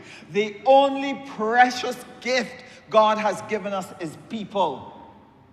And if you do not educate them that they can earn, then the country cannot make money. So if you take away university education, you then consign those children to low-paying jobs, because they can't get any further than secondary school. And if you do that, Mr. Speaker, what will happen is as your older population moves off the scene and your younger persons come onto the scene, they cannot earn nor can they perform in a way to take the enterprises forward, and so the earning capacity of the country would decline. That was a recipe for disaster, but they never understood it. And they went and they took university education away from those children, but thank God for the Barbados Labour Party that came to office in 2018, who understood that it was a priority, it was a matter of urgency to reconnect our children with higher education, because they are the ones that are going to have to carry this country and carry the standard of living, and they cannot do it without proper tertiary education. And that's why you have to spend money on it. It's not only that. They're telling us that they would not have spent money on COVID. Now, I will tell you something, Mr. Speaker, that makes every Barbadian shudder, whether they're B or D. It is the thought of the Democratic Labour Party at the helm of this country during a COVID. There is nothing that makes them shudder more than thinking, my God, we missed a bullet. Had they been in charge, where would this country be?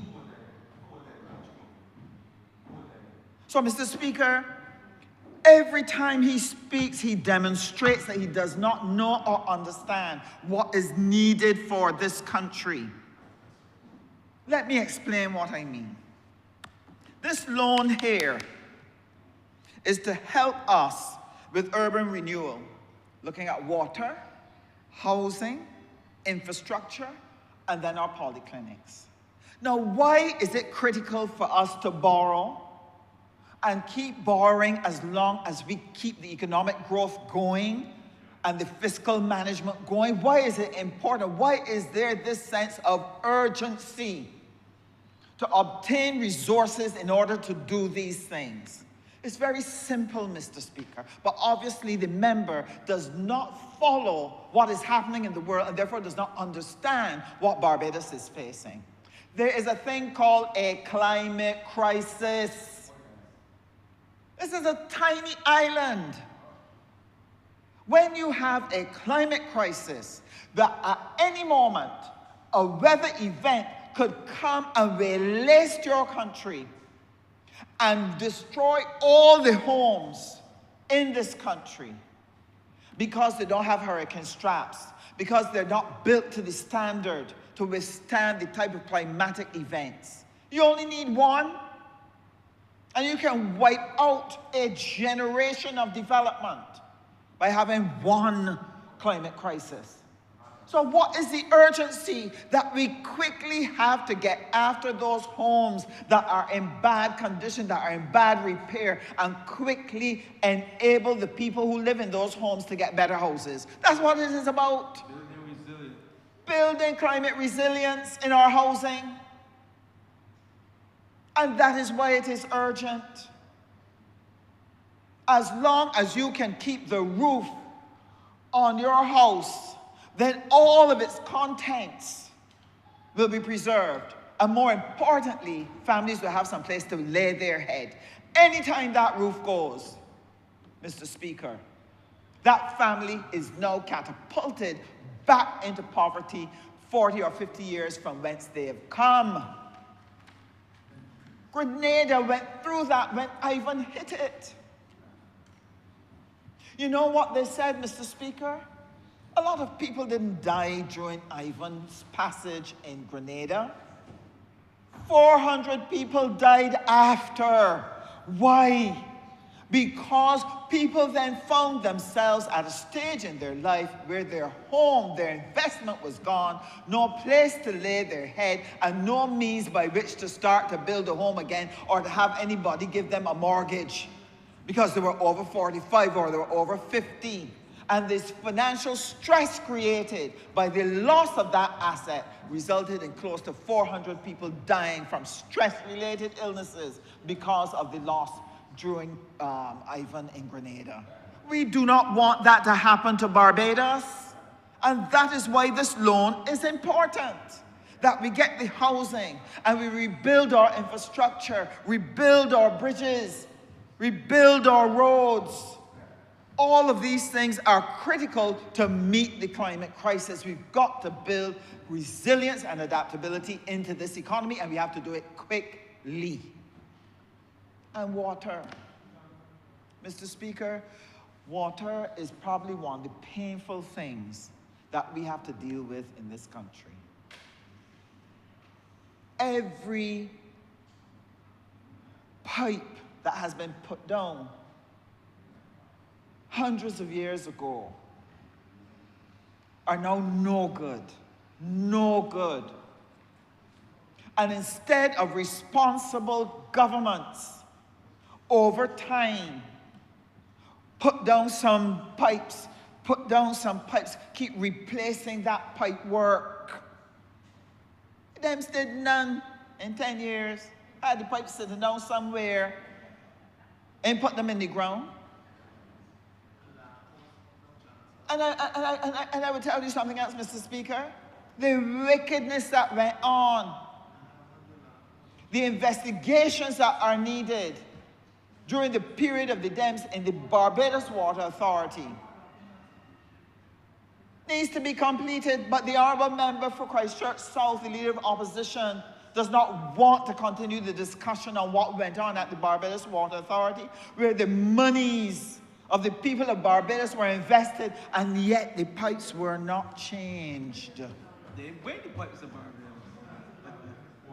He wants to know where the money is. Let him ask about those. Let him ask about those. Mr. Speaker, water is critical to us, and many honourable members in here can share the challenges that they experience with it. I have it too. Just there in Husbands Heights, water pressure is low, and it's low every week. Water tanks have to be sent out. Nobody wants to live like that every day, every week. That if you don't get it early enough to catch the water, it goes off. Yes. And then in Prior Park, brown water. I was embarrassed when they sent me pictures and showed me the brown sludge in the pipes. I have to thank the Ministry of Transport and Works for changing the pipes on the main by Prior Park. And we are asking now for the community pipes now to be changed, because every 2 to 3 months they have to buy a new filter. No, some people will say the people in Prior Park could afford it, but the people in Halls Village can't. We've got to change those pipes. But it's going to take time, I understand that, because the entire network system of pipes in this country have to be changed. We understand that. But at the same time, and this is what I want people to understand about prudent management, you have to understand your people and the structure of your economy. You have one of two ways to get those things. You either tax people more money to be able to change the pipes, or you go and get loans. So what you have to do is to set a pace for your economic development to sustain your loans.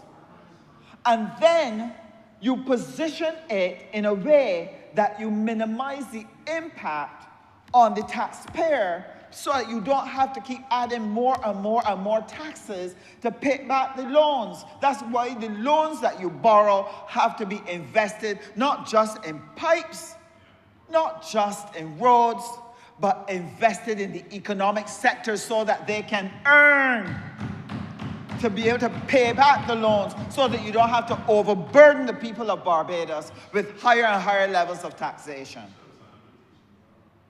And I will share something else with you, Mr. Speaker. He got in here, the honourable member got in here and said that a 20-year-old would not have any opportunities, that we are destroying it by borrowing. Well, that 20-year-old won't have an opportunity if he can't go to school. He will not have an opportunity if we can't give him a university education or tertiary education. If he ain't got the health care, if he ain't got the sanitation, if he ain't got a good house to be in. Where is his opportunity going to come from? His opportunity comes from the good management that we are putting in place to make sure that he has a future. And I will work myself to the bone to make sure that every one of them get it. And Mr. Speaker, you see my colleagues in here? These are hardworking people. I know sometimes they get tired, sir, because the demands are heavy. Every single ministry is undergoing transformation of some kind. Every single ministry has new projects that it has to manage that is not the customary type of project that they would normally have to do. And so they have to find creative ways to be able to make these things happen. One of the reasons for the formation of the Ministry of Training and Tertiary Education is because it is necessary to allow us to sustain this economy and put this economy on a proper global footing by making sure that this economy has well-trained, well-skilled young people to take up the jobs in our labor force. If we don't do that, the economy will sputter. And what else is it that is pressing our buttons to be able to get these funds, as the Honourable Member for Christchurch East Central has been sharing? We have a situation worldwide where the World Future Jobs Report tells us that we're going to lose 92 million jobs across the world, and that there's certain types of jobs that will no longer exist. And a lot of these jobs are jobs that our young people have been trained for and our middle-aged people are doing. And a lot of these jobs are not going to be there in the future. Things that AI and a computer can do, those jobs will disappear. So what does a responsible government do? You set up a ministry whose focus is to ensure that you can transition all of your workforce onto the new skills that will give them the opportunity to be in a job that pays well and that has a future in the global space. And that is what we are doing. And money has to be borrowed to enable that too. We have to urgently expand the capacity for tertiary education in Barbados. Every year, we are turning away 2,000 children from the tertiary education space because we ain't have the room. What does this government do?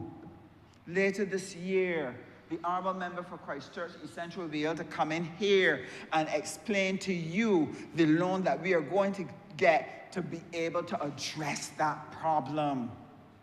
But what are we doing in the meantime? We reached out in cooperation with the Ministry of Education Transformation to be able to use the schools, the secondary schools, that have those tech labs, whether it is a workshop, carpentry, electricity, cooking, computer, hairdressing. Many of our schools have these labs. But when the children go home at 3 o'clock, they're underutilized. So right now, we are looking at those 22 schools and identifying what labs will be available to us so that we can put classes in there on evenings, on weekends, in the vacation period, so that we can expand access so that every child that wants to get a tertiary education will be able to come and study something that they can get a good paying job. We've already approved that we're going to do a welding plant for SJPI. And why? With all of the building and construction that is going on, and they will help to prepare us for when these loans here start to translate into actual construction. You are going to have the skills, Barbadian skills, to be able to work in these areas. And in terms of welding, welding is earning up to $3,000 a day down in Guyana.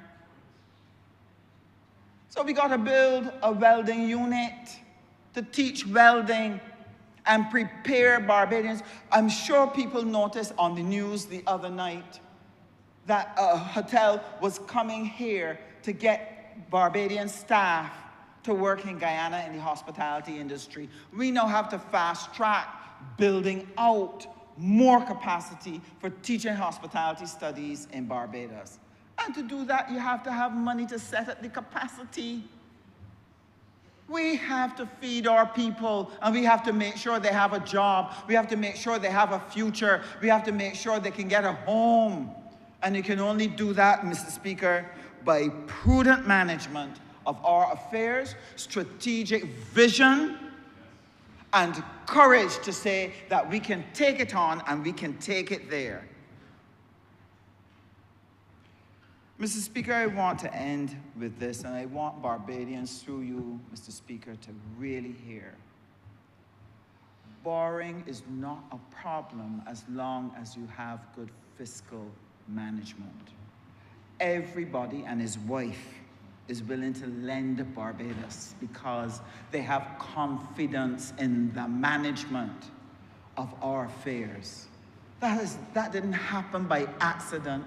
This is not people doing us a favor. This is business people sitting down and looking at our affairs and saying, yes, this is prudent management. We can afford to invest in you.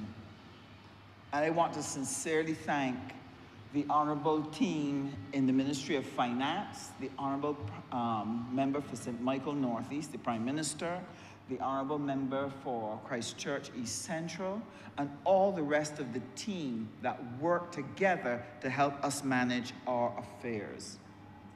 And one of the things that I promise to Barbadians is this: we will work as hard as we can to make all of these investments work for us, to ensure that that money is not only well spent, but that it produces results that impact on the lives of people. And I want to say to them, your confidence in us has not been misplaced. Your confidence in us is justified because we are up to the task and we can do the job. And we thank them sincerely for giving us the opportunity to serve them at a time such as this. I'm obliged to you, Mr. Speaker.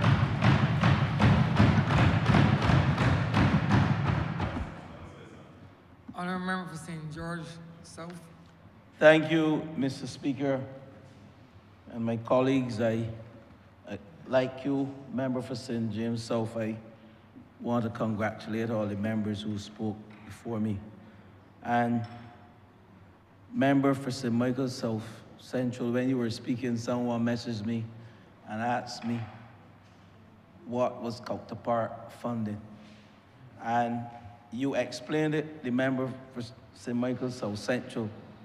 It is the portion that government has to fund, because the person was saying, they keep hearing that this government, and that's why I'm speaking, it is late, the time is night, but I have to clarify one or two things.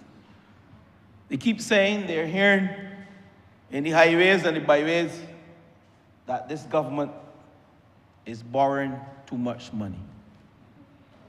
And, you know, they say to me some of the things they don't understand, and I wasn't too, you know, upset when the person mentioned the word counterpart funding, because they listened to you, member for St. Michael South Central. And when you clarified it, I said, yes, that's the government portion that we have to meet to secure this loan. In simple terms, you did it too. But one thing they said, they're hearing the Honourable Member for Christchurch. He's still the Honourable Member for Christchurch South, right? Yeah. Mention that they canceled the loan. And that is when the person messaged me because no loan was canceled, and you clarified it, member for St. Michael South Central. But I will not go there. And then they went into the question about debt to GDP ratio and asking certain things, and these are the normal boys on the block who approached me some days about this government borrowing money. They're strong supporters of government policy, this government's policy. And when they have to place an X, you know where they're going to place the X. But they like to discuss these matters, whether fiscal or financial, to clarify a number of misconceptions in the community. And in speaking in absolute terms, when I messaged my good friend from Christchurch, East Central, when we came to office, the debt, the national debt, in absolute terms, was $18 billion. $18 billion, that was our national debt. And what is our national debt now? $14.95 billion. So who borrowed more than who? And we came through, as the boys will say on the block, the hornpipe. And when somebody tell you that you come through the hornpipe, you come through turmoil of COVID, the ashfall, the hurricanes. But our national debt is still less than what we came to office and we found. Now, I speak in absolute terms, 18 million versus 14.95. That is $3.05 billion less than what we found. I say million, billions.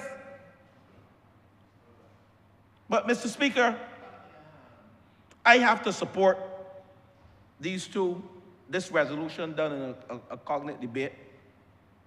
And I will subtly mention the polyclinic upgrades, the 2 new polyclinics, and why I'm going there first before I get to housing. I won't be long, Mr. Speaker, but I had to speak on this because very often you hear on the call-in program that QEH is a problem. QEH is problematic. And that person should be diverted to the polyclinics to address most of the, what they call the non-critical health-related issues. And Mr. Speaker, for the honourable member to come to this chamber and to disagree with this loan from the Saudi Development Fund is telling me that the honourable member representing the Democratic Labour Party is not interested in the improvement of QEH. He's not. And that's where I go. I heard you, the member for St. Michael North, eloquently put this afternoon, passionate and indeed with content. But I had to go there because I know many nights I was awakened by a phone call, not for me, but for someone next to me to address the issues at QEH. And indeed for us to come to this chamber with a loan, a developmental loan, for you to disagree with it fundamentally, then something is wrong with you. I don't want to say mentally, but I know something is wrong with you. You don't care about the citizens of this country. And I go there at that level because, Mr. Speaker, this is the same opposition leader, member for Christchurch South, who will walk the length and breadth and ask people to support his party, and he doesn't care about their well-being. It is fundamental. This loan, Mr. Speaker, at interest rate, member for Christchurch, East Central, of 3.25 interest rate it is? 3.5 interest rate. And I heard the members in here speaking this afternoon on the last administration couldn't go anywhere for money. They couldn't get an interest rate of 3.5. No one wanted to see them. But I go further, Mr. Speaker, because Hurricane Elsa, Mr. Speaker, Hurricane Elsa and the freak storm impacted the urban corridor significantly, just as much as the rural corridor, 50% in this country, to the tune that this government took up over $100 million to address the housing issues from Hurricane Elsa. And let's say 50%, it is 50-50. That's $50 million to address housing issues in the urban corridor. And for the member for Christchurch South to come in here and to want to pour cold water on this loan and criticize the member for Christchurch East Central in a way that was disparaging, because the member for Christchurch East Central is probably one of the few economists who have run the Ministry of Finance. And for him to be dropping the disparaging remarks, trying to insult the member intellect and his credibility, I assure the public, when they listen to the honorable member, who I don't think understand financing at all. He doesn't understand financing, and to look at the member for Christchurch East Central, who's not only credible, but he's competent, and he's sincere, and he speaks at a level that every single person can understand. And for the honorable member, who I will call a finance non-pinant, a non-pinant. That is what he is. I don't think he passed math at CXC or A-level, or he ever did any economics course. So he's the one who's not credible to come here to speak on anything financial. He should bring someone in here or speak truth to power and say, listen, these are the notes that I received, and this is what the technocrats are saying to me. But he's speaking as if he is an authority on fiscal matters and financial matters. But, Mr. Speaker, we cannot at all go against any policy that seeks to eradicate pit toilets in this country. None. This loan, Mr. Speaker, speaks to eradicating pit toilets in the urban corridor, Mr. Speaker. It is critical, Mr. Speaker. And this government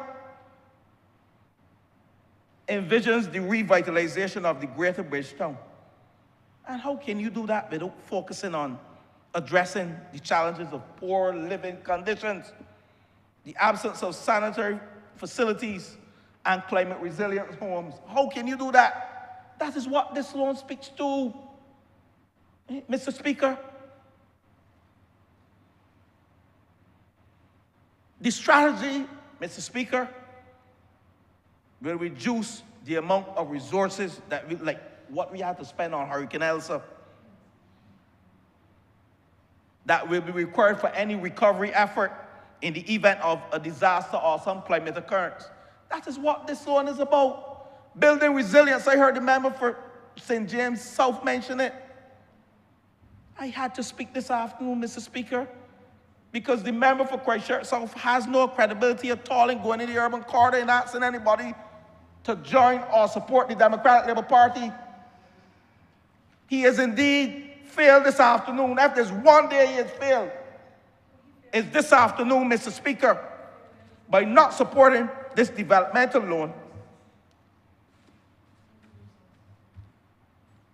to address the urban renewal project in water, housing, and infrastructure, and the polyclinic upgrade.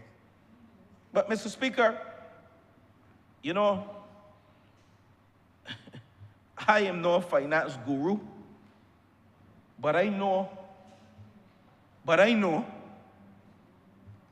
that when you're printing money,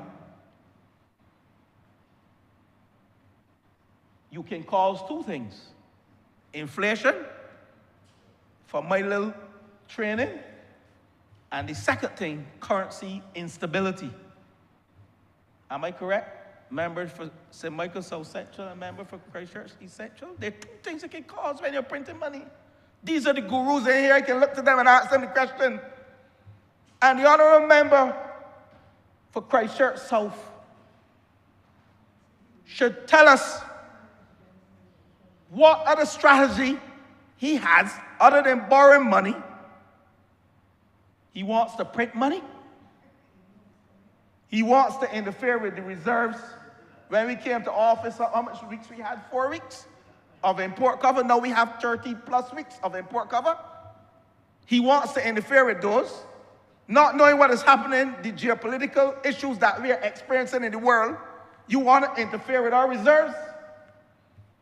Mr. Speaker, I had to rise this afternoon.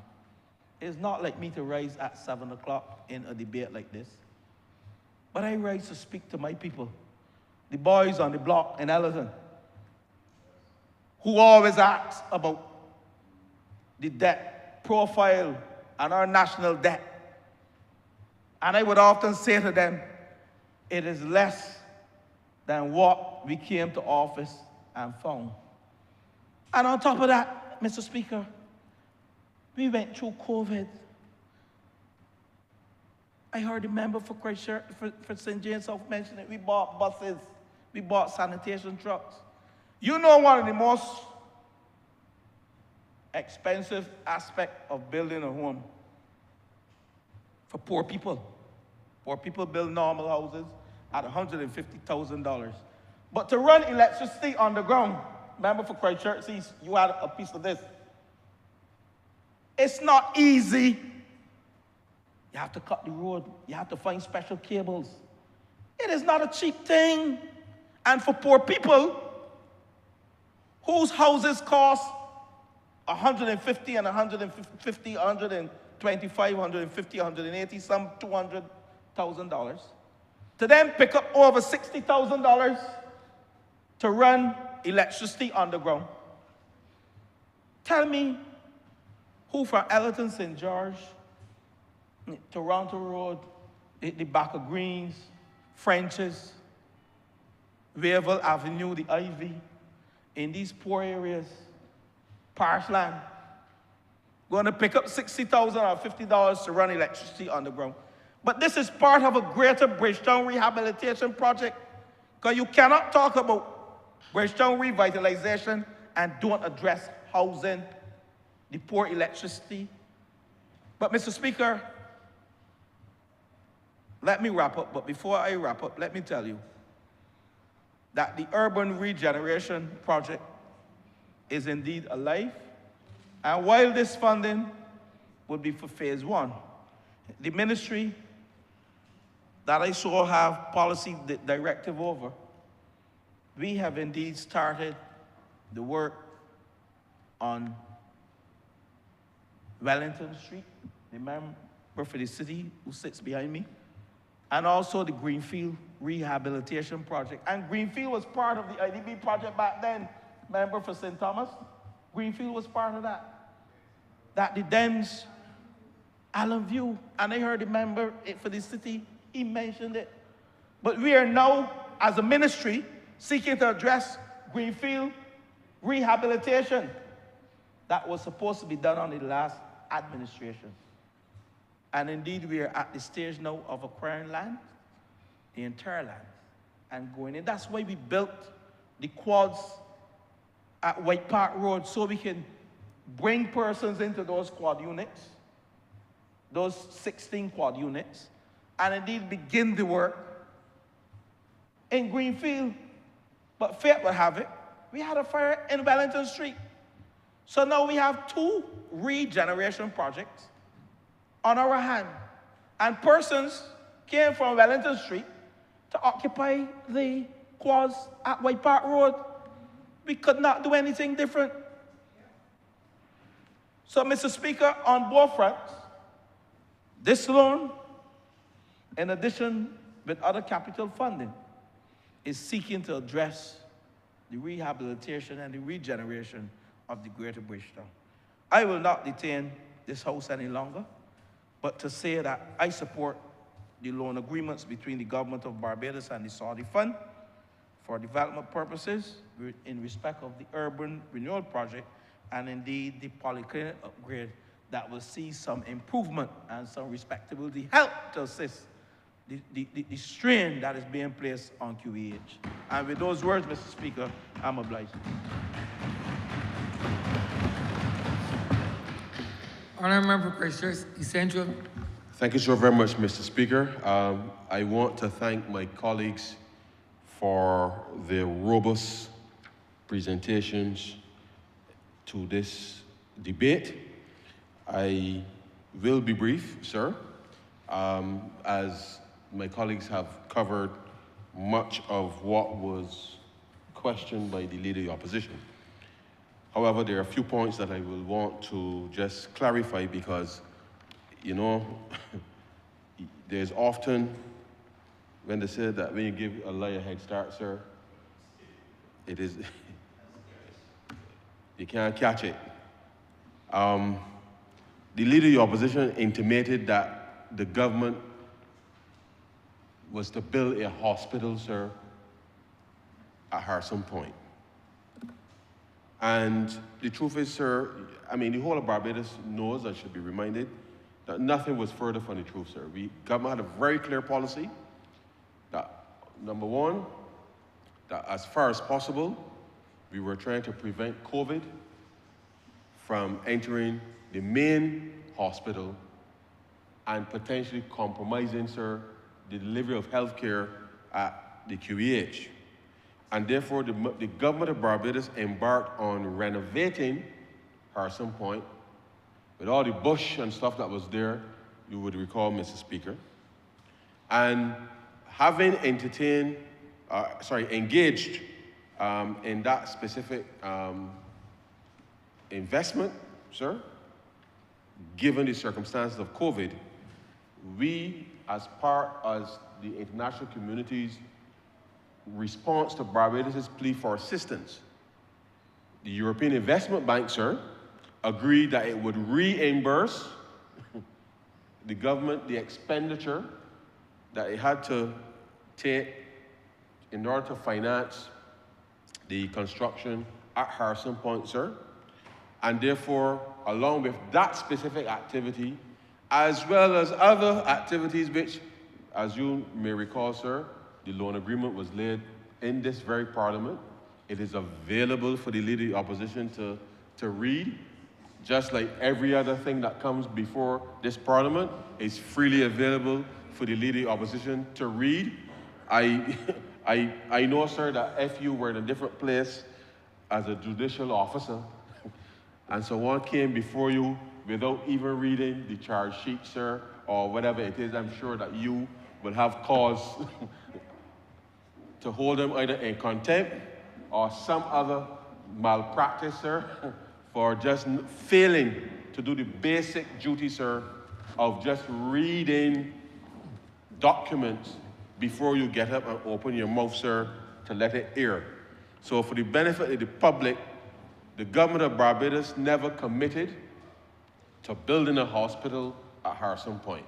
We ended up effectively with a hospital there because having started the process, we got resources, additional resources, not just from the EIB, but people volunteered, ordinary Barbadians donated money to help outfit Harrison Point.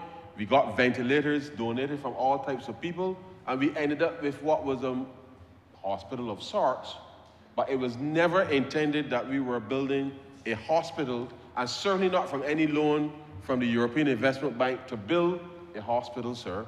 And therefore, I think his characterization was not just misleading to this parliament, but it just reflects there's a pattern of behavior here, sir, where you just come in here, you hope that something will stick on the wall, you just say what you feel like, sir. And I choose not to engage because oftentimes that fuels the Leader of the Opposition to get into all types of things. So you let him say his piece, but the reality is the record is the record. The remainder of those funds are now being executed still with the majority actually of the resources from that loan which the EIB provided goes to the Queen Elizabeth Hospital, but also other institutions within the health framework, sir, and that is being executed as we speak. Part of that relates to a lot of the capital upgrade very capital upgrade to improve the delivery of services at the QEH, for which, sir, there was no significant investment by the Democratic Labour Party in any upgrade of anything to do with the Queen Elizabeth Hospital, sir, during the time that they were in office. And therefore, we are pleased that the European Investment Bank, on the one hand, agreed that to ease the government's financing pressure at that time, that it was going to reimburse us, sir, through that facility, as well as engage in the further upgrade of equipment of the Queen Elizabeth Hospital. As it relates to Oisin's Polyclinic, sir, and this comes on again, this is a matter of financing, you know, sir, because he tried to make it seem as if somehow the government backpedaling on what we said that we were planning to do. The reality is, sir, that whilst the government's plan remains the government's plan, at the end of the day, sir, we can't wait on some prospective person who may come along 10 years from now, 15 years from now, 20 years from now, sir. We do not know. The reality of it is that as part of this package, we are going to build a new hospital in Oistins. Sorry, a new polyclinic in Oistins. At some point in the future, sir, whenever that may be, whoever comes along and proposes to engage on the existing site, they will have to pay, sir, for the asset that is there. And therefore, it makes no difference from the perspective from our case in relation to the financing, from other than the timing of the transaction, sir. So the public should not be fearful of any intervention that we're making here. At the end of the day, sir, at the end of the day, a lot of the facilities that were built 40 years ago, 50 years ago, sir, are simply not fit for purpose in the 21st century. And therefore, we can run around as much as we want to run around and complain. If we do not do something about it, sir, then people will just continue to complain. But more importantly, the quality of care that Barbadians may receive could be compromised if government does not make the necessary investments to be able to help improve the delivery of those services.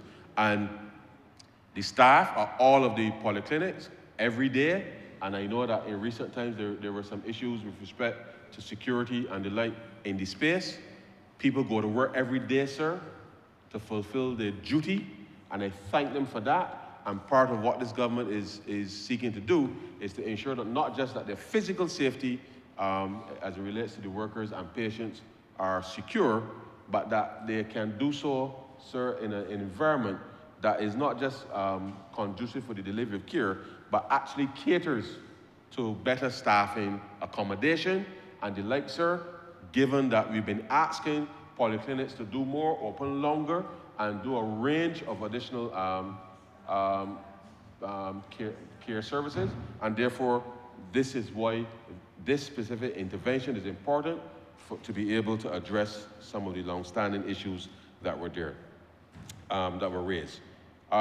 The leader of the opposition spoke about fees, sir, because he tried to make it seem like this the delegation that went to engage on the roadshow with some nefarious set of people and how people was getting money privately and all kinds of things. Now, sir, as you know, again, the contract for Whitehall has been laid in this Parliament. The honourable member voted, as I said, a couple of years ago for the payments to Whitehall for the debt restructuring. But let me say to the public that for the purpose of the liability management operation that we executed a few weeks ago, there was no fee specific to Whitehall, but I'm going to outline the fees just for the benefit of the record, sir. As I came here to do the resolution, I don't recall if I had said it, but it was in the resolution itself. The lead arrangers for the transaction, sir, were JP Morgan and Standard Chartered, two of the world's largest investment banks, sir, and their joint fee was US $550,000, sir. Bank of New York Mellon, which was the trustee, payment agent, as well as the registrar, their fee was approximately US $20,000, sir. The information agent company called DF King, sir, their fee was US $15,000. Those were the administrative fees, sir, that allowed us to be able to not just tell our story with respect to the investors in the market, but to be able to ensure that our credibility, if you like, with respect to Barbados re-entering the international capital markets, were there, sir, and therefore this is not out of the ordinary with respect to the type of fees that are normally associated with investment banking transactions. The Honourable Leader of the Opposition also, sir, indicated that the transaction, that there was something wrong with the transaction, sir. Now, just bear in mind, sir, as I had indicated during the debate, the Eurobonds that we're replacing, sir, was 6.5%, but that 6.5% was due to mature, sir, by 2029. So if anybody does any math, this is 2025, 2029, that is 4 years, sir. Okay? 4 years. We did a transaction that extended the maturity from 4 years, sir, to 10 years. And I don't know how many times to repeat it, sir. The majority of the transaction, as I said, was at that 6.25. And because we were extending the maturity, sir, anytime anybody asks you to lend them money for longer, sir, the interest rate increases. And therefore, notwithstanding the fact that the interest has increased with respect to the duration, the fact that over the course of the next 5 years, based on the structure of the transaction, we've been able to free up the amortization with respect to spending, allows the government to be able to focus a lot of that money, those monies, for interest as well as amortization, to do more of these types of interventions to finance and accelerate the things that we need to do for ordinary people in this country, sir. It means that we've been able to extend our debt service profile. It is a little more expensive at the back end, but it gives us space in the middle to be able to do more for people. And therefore, the fact that we have had, for the first time in our history, sir, to utilize liability management, debt management, in the same way that we have been focusing on growth, which is significant compared to what we saw with respect to the last administration.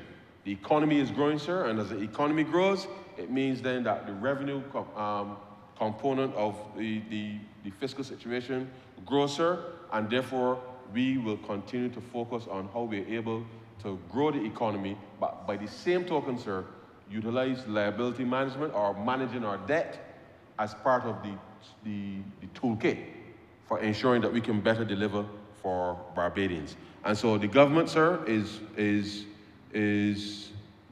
committed to ensuring that we are able to spend every dollar that we have raised the most efficient way, sir, that actually delivers for people. And I know that that's something that the Democratic Labour Party is completely unfamiliar with, and therefore our focus is on execution.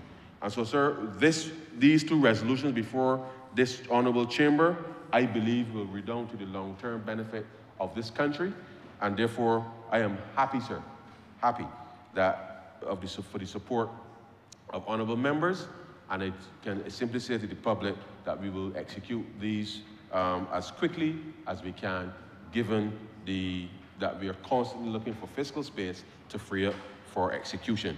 And so, sir, let me thank again honourable members for their contribution, and to say to you, sir, I am obliged for the time, and I beg to move that this. Honourable member, you have to do it individually, you know that. I know that. Continue. I know that. So I was sorry. So I was saying I beg to move that this bill be read. Sorry, that this resolution do not pass. Sorry. The question is that this resolution do not pass. All those honourable members in favour, please say aye. Those against, please say no. We think the ayes have it. This resolution stands passed.